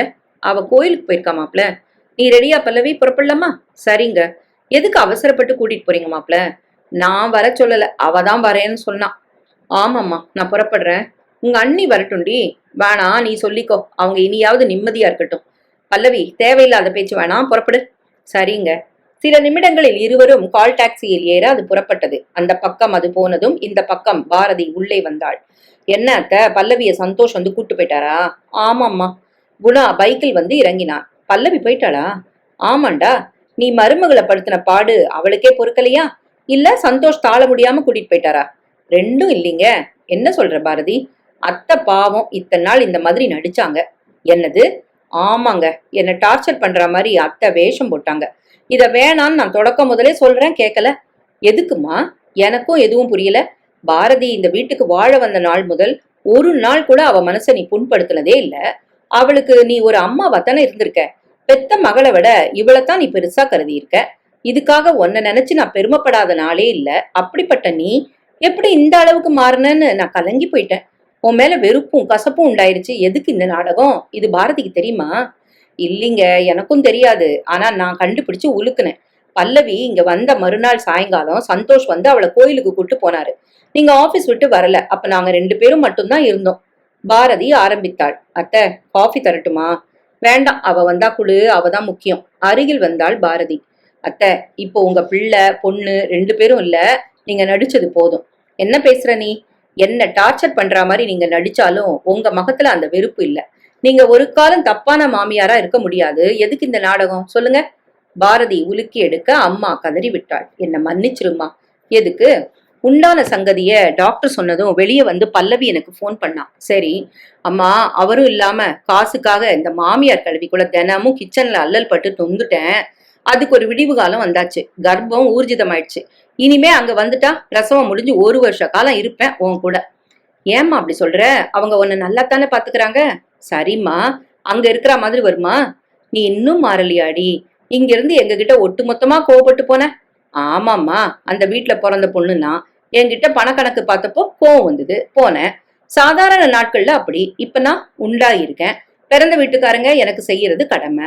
அங்க உள்ள சுதந்திரம் எனக்கு இங்க கிடைக்காது. அப்படி சொல்லாத. உன் மாமியாரை விட நல்லவங்க யாரும் இல்ல. சும்மாருமா, ஓசப்படாம பிள்ளைய கிளப்பி விட்டு சரி பாதி பணத்தையும் வசூல் பண்றாங்க. சரிக்கு சமம் நான் வீட்டு வேலைகளையும் செய்யறேன். அந்த பொம்பளை நடிக்குது. நாளைக்கு நான் அங்கேயே இருந்தா எனக்காக உழைச்சு அவங்க அம்மா ஓடா தெரிஞ்சிட்டதா இவர் குய்யோ முறையோன்னு கூச்சல் போடுவாரு. தேவையா எனக்கு? அங்க நான் ராஜாத்தி மாதிரி இருப்பேனே. நீ மாறலையா பல்லவி? யாருமே மாறலம்மா. இங்க நமக்கு நல்லது நடக்கணும், அதை நிறைவேற்றிக்க நாடகம் போடுறோம், அவ்வளவுதான். ஏமா பேசல? நான் உன் பொண்ணு, கர்ப்பமா இருக்கேன். வாரிசு என் மூலமா வருது. அன்னைக்கு அந்த யோகியதை இல்ல. நீ என்ன தாங்கி பிடி, சரியா? இதுதாம்மா நடந்தது. அவ மாறல. அவ மனப்போக்கு எனக்கு அதிர்ச்சியா இருந்தது. யோசிச்சேன். அவ வாயும் வயிறுமா இருக்கிறா. அந்த பிள்ளை நல்லபடியா பிறக்கணும். ஆட்டத்தை மாத்தி ஆடின. அவளே ஆடி போயிட்டா பாரதி. அவ இதை எதிர்பார்க்கல. குணா நிலை குலைந்தான். சரிம்மா, நீ செஞ்சது நல்ல காரியம்தான். ஆனா உன் பேரு கெட்டு போச்சே. சம்பந்தி மாப்பிள்ளை எல்லாரும் ஒன்ன தப்பா கருதிட்டாங்களே. போட்டும், நான் நடந்துக்கிறத பார்த்து தான் மாமியார தேவலன்னு அவ போயிட்டா பத்தியா? இது முதல் காரணம். அடுத்தபடியா குணாவுக்கு கோபம் வந்து பெத்த தாய வெளியில விரட்டினா இவதான தாங்கி படிக்கணும். அவளுக்கு அது பிரச்சனையாச்சே. நல்ல மாமியார அவ புரிஞ்சுக்கணும் தான் நான் கெட்ட மாமியாரா மாறினேன் குணா. அம்மாவின் கைகளை குணா பிடித்து கொண்டான். மாப்பிள்ளைக்கு அத்தைக்கு இதை நான் தெளிவுபடுத்திடுறேன். இப்ப வேணாம், அவ மேல வெறுப்பு வரும். குழந்தை பிறக்கிற வரைக்கும் வேண்டாம். நீ செய்ய வேண்டியது ஒண்ணுதான் குணா. என்னம்மா? பிரசவத்துக்கு பல்லவி இங்க வரக்கூடாது. அத்தை, அவர் எப்படி இதை சொல்ல முடியும்? தப்பு இல்லையா? சொல்லணும். என் பொண்டாட்டி அம்மா டார்ச்சர் பண்றாங்க, அதனால இங்க நீ வர வேண்டாம், அம்மாவை உங்க வீட்டுக்கு கூட்டிட்டு போயிடுன்னு சொல்லணும். சரின்னு சொல்லிட்டா மாட்டா. அவளுக்கு காரியத்துக்கு மட்டும்தான் நான் பாரமா இருக்கிறத அனுமதிக்க மாட்டா. நம்ம கடமையை தட்டி கழிக்கலாமா? இல்லம்மா, அவளுக்கு புரியணும். தாயை விட மேலா ஒரு நல்ல மாமியார் அமையும் போது அதை சரியா புரிஞ்சுக்கிட்டு பயன்படுத்திக்க தெரியணும். இல்லன்னா வாழ்க்கை கடைசி வரைக்கும் சரியா இருக்காது. பாரதி நெகிழ்ந்து போனாள். என்ன மன்னிச்சிரு பாரதி, எனக்கு எல்லாமே நீதான். மகளா இருந்தாலும் சுயநலக்காரங்களுக்கு எந்த நிலையிலும் இந்த வீட்டுல இடம் இல்ல. குணா பூரிப்புடன் அம்மாவை பார்த்தான். சந்தோஷ் பல்லவியுடன் வீட்டுக்குள் நுழைந்தான். பத்மினி எதையும் கேட்கவில்லை. வழக்கம் போல அதே மகிழ்ச்சியுடன் மருமகளை வரவேற்றாள். அவளை தூசியை கூட தொடவிடாமல் தாங்கி பிடித்தாள். எல்லாம் செய்தாள். அம்மா, வேலைக்கு ஆள் பொண்ணுமா? நீ தனியா கஷ்டப்படுவியே. வேண்டாம்பா, இப்ப உடம்புல தெம்பு இருக்கு. எனக்கு உழைக்க பிடிக்கும். நான் பாத்துப்பேன். 15 நாட்கள் முடிந்ததும் அவள் ஆபீஸுக்கு போக திரும்ப கார் ஏற்பாடு செய்து விட்டார் அப்பா. வீட்டிலும் வேலை இல்லை. சந்தோஷ் வழக்கம் போல டூர். எல்லாமே நிறைவாக நடந்தது. எந்த ஒரு பெண்ணுக்கும் பிறந்த வீட்டில் கூட இப்படி நடக்காது. நாட்கள் ஓடின. வளைகாப்பு, சீமந்தம் எல்லாம் விமர்சையாக நடந்தது. பிரசவத்துக்கு கூட்டு போறோம். அம்மா சொல்ல, வேண்டாம்மா, அத்தை என்ன நல்லா பாத்துக்கிறாங்க, நான் இங்கேயே இருக்கிறேன். பல்லவி, அது ஒரு முறை, தாய் வீட்டு உரிமை. இல்ல அத்தை, நான் இங்கே இருக்கேன். என் உடல்வாகு உங்களுக்கு தான் தெரியும். சரி, உன் விருப்பம் அதுன்னா நாங்க தடுக்கல. உங்க அம்மாட்ட நீயே சொல்லிடு. குணா வந்தான் முன்னால். பிரசவ செலவுகளை நாங்க கொடுத்துடுறோம் அத்தை. எதுக்கு குணா? அவளை மருமகளா நாங்க நினைக்கல, மகளாத்தான் கருதுறோம். நாங்களே செலவை பார்த்துப்போம். இப்பெல்லாம் அந்த மாதிரி எந்த நடைமுறைகளும் இல்ல, புரியுதா? பல்லவிக்கு பிரசவ வலி எடுத்ததும் அட்மிட் செய்து கூடவே இருந்தாள் பத்மினி. தகவல் தெரிவிக்க பிறந்த வீட்டாரும் வந்து விட்டார்கள். சந்தோஷ் லீவ் போட்டு வந்தான். அந்த ஞாயிறு இரவு 9 மணிக்கு பிரசவம் முடிந்தது. சுகப்பிரசவம். அழகான பெண் குழந்தை. குடும்பமே குதூகலித்தது. 3ஆம் நாளே டிஸ்சார்ஜ் செய்து விட்டார்கள். பிறந்த வீட்டார் அழைத்து போவதாக சொல்லியும் பல்லவி போகவில்லை. நான் எங்க வீட்டுக்கே போயிடுறேன், அத்தை பக்கத்துல இருந்தா தான் வசதி. சரிம்மா, உன் விருப்பம். புகுந்த வீட்டுக்கே வந்து விட்டாள். புண்ணியாக வாசனம் நடந்தது. குழந்தைக்கு அருந்ததி என பெயரிட்டார்கள். அப்பாவின் சாயல் என்றார்கள். எல்லாம் முடிந்து பிறந்த வீட்டார் புறப்பட்டார்கள். வாசலுக்கு வந்தாள் பத்மினி. இனிமே பேசலாம், நாங்க உங்ககிட்ட பேசணும் சம்பந்தி. என்ன பேசணும்? அவ எப்பவும் உங்களை சார்ந்து, நீங்க இல்லாம அவளால வாழ முடியாதுங்கிற நிலைய உணரணும். அதுக்காக உங்க மருமகளை டார்ச்சர் பண்ற மாதிரி நீங்க நடிச்சீங்க. யார் சொன்னது? யாரும் சொல்லல. என்னால யூகிக்க முடியாதா? உங்களை எனக்கு தெரியாதா? அத்தை, அவ உங்களை புரிஞ்சுக்கிட்டாளா? குணா: நல்லா. அத பத்தி நான் கவலைப்படல. எங்க கடமையை நாங்க செய்யறோம். பலனை எதிர்பார்க்கறது இல்ல. நாங்க எந்த செலவையும் செய்யல. தப்பே இல்ல. உங்களுக்கும் குடும்பம் இருக்கு. உண்டான முதல் இந்த நிமிஷம் வரைக்கும் எங்க மகனையும் செலவழிக்க நாங்க விடல. எல்லாமே எங்க செலவுதான். யாருக்கு தரோம்? எங்க பிள்ளை, எங்க மருமகளுக்கு, எங்க பேத்திக்கு செய்யறது எங்க கடமை. குணா, இது தியாகம் இல்ல. கடைசி வாக்கியத்தை சொல்லும் போது பல்லவி வெளியே வந்தாள். நாங்க என்னைக்கும் கணக்கு பார்த்ததில்ல. அவ அப்படி செஞ்ச காரணமா எங்களுக்கு வெறுப்பும் இல்ல. எதுக்கு? பல பேர் இந்த உலகத்தை பணத்தாலதான் அளக்குறாங்க. ஒரே ராத்திரியில 500, 1000 ரூபாய் நோட்டு செல்லாதுன்னு அறிவிப்பு வந்துருச்சு. மதிப்பான கரன்சிகள் கட்டுக்கட்டா குப்பை காகிதமாச்சு. சேர்த்து வச்சவங்க அதை செலவழிக்கவும் முடியாம மாத்தவும் முடியாம ஒரு கட்டத்துல நொந்து போனாங்க. கள்ளப்பணத்துக்கு எதுக்கு அடிப்படை காரணம்? கள்ள மனம், பேராசை, சுயநலம், மனசு முழுக்க அழுக்கு, அடுத்தவங்க மேல உள்ள அவநம்பிக்கை. உறவுகளை கூட கரன்சிகளால அளந்து என்ன லாபம்?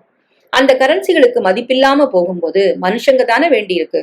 ஒரு ராத்திரியில நிலநடுக்கத்துல பூஜ் நகரத்துல கோடீஸ்வரன் குப்பைக்கு வந்தான். ஒரே ராத்திரியில கரன்சிகள் வெறும் காகிதமாச்சு. பணத்தோட மதிப்பு புரியுதா? ஆமா அத்த. மனுஷங்களை மட்டுமே நேசிக்கிறவங்க, மனிதம் முக்கியம்னு கருதுறவங்க எப்பவும் தெளிவா இருப்பாங்க. நீங்க சந்தோஷமா போயிட்டு வாங்க. அவளை குழந்தைய எங்க கண்ணுக்குள்ள வச்சு பாத்துக்கிறோம். இத நீங்க சொல்லவே வேண்டாம். எங்களை விட நீங்க அதிகமா பக்குவப்பட்டவங்கன்னு தெரியும். மனநிறைவுடன் பிறந்த வீட்டார் புறப்பட்டார்கள். எதுவும் நடக்காதது போல இயல்பாக பத்மினி உள்ளே வந்தாள். நாட்கள் ஓடியது.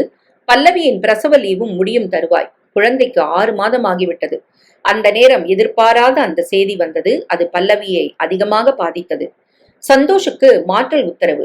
டெல்லிக்கு பதவி உயர்வு தந்து சந்தோஷை மாற்றிவிட 1 வாரத்தில் வேலையில் சேர வேண்டும் என்ற உத்தரவு. அரசாங்க வீடும் மற்ற வசதிகளும் தருவதாக ஆதாரபூர்வமான உத்தரவு. அடுத்த வாரம் பல்லவி வேலையில் சேர வேண்டும். என்னங்க இது? பல்லவி, நீ வேலை பார்க்கறது வங்கியில. இந்த விவரத்தை சொல்லி சுலபமா மாத்தல் வாங்கலாம். இங்கிருந்து வட இந்தியாவுக்கு போக பெண் ஊழியர் விரும்பினா தடுக்க மாட்டாங்க.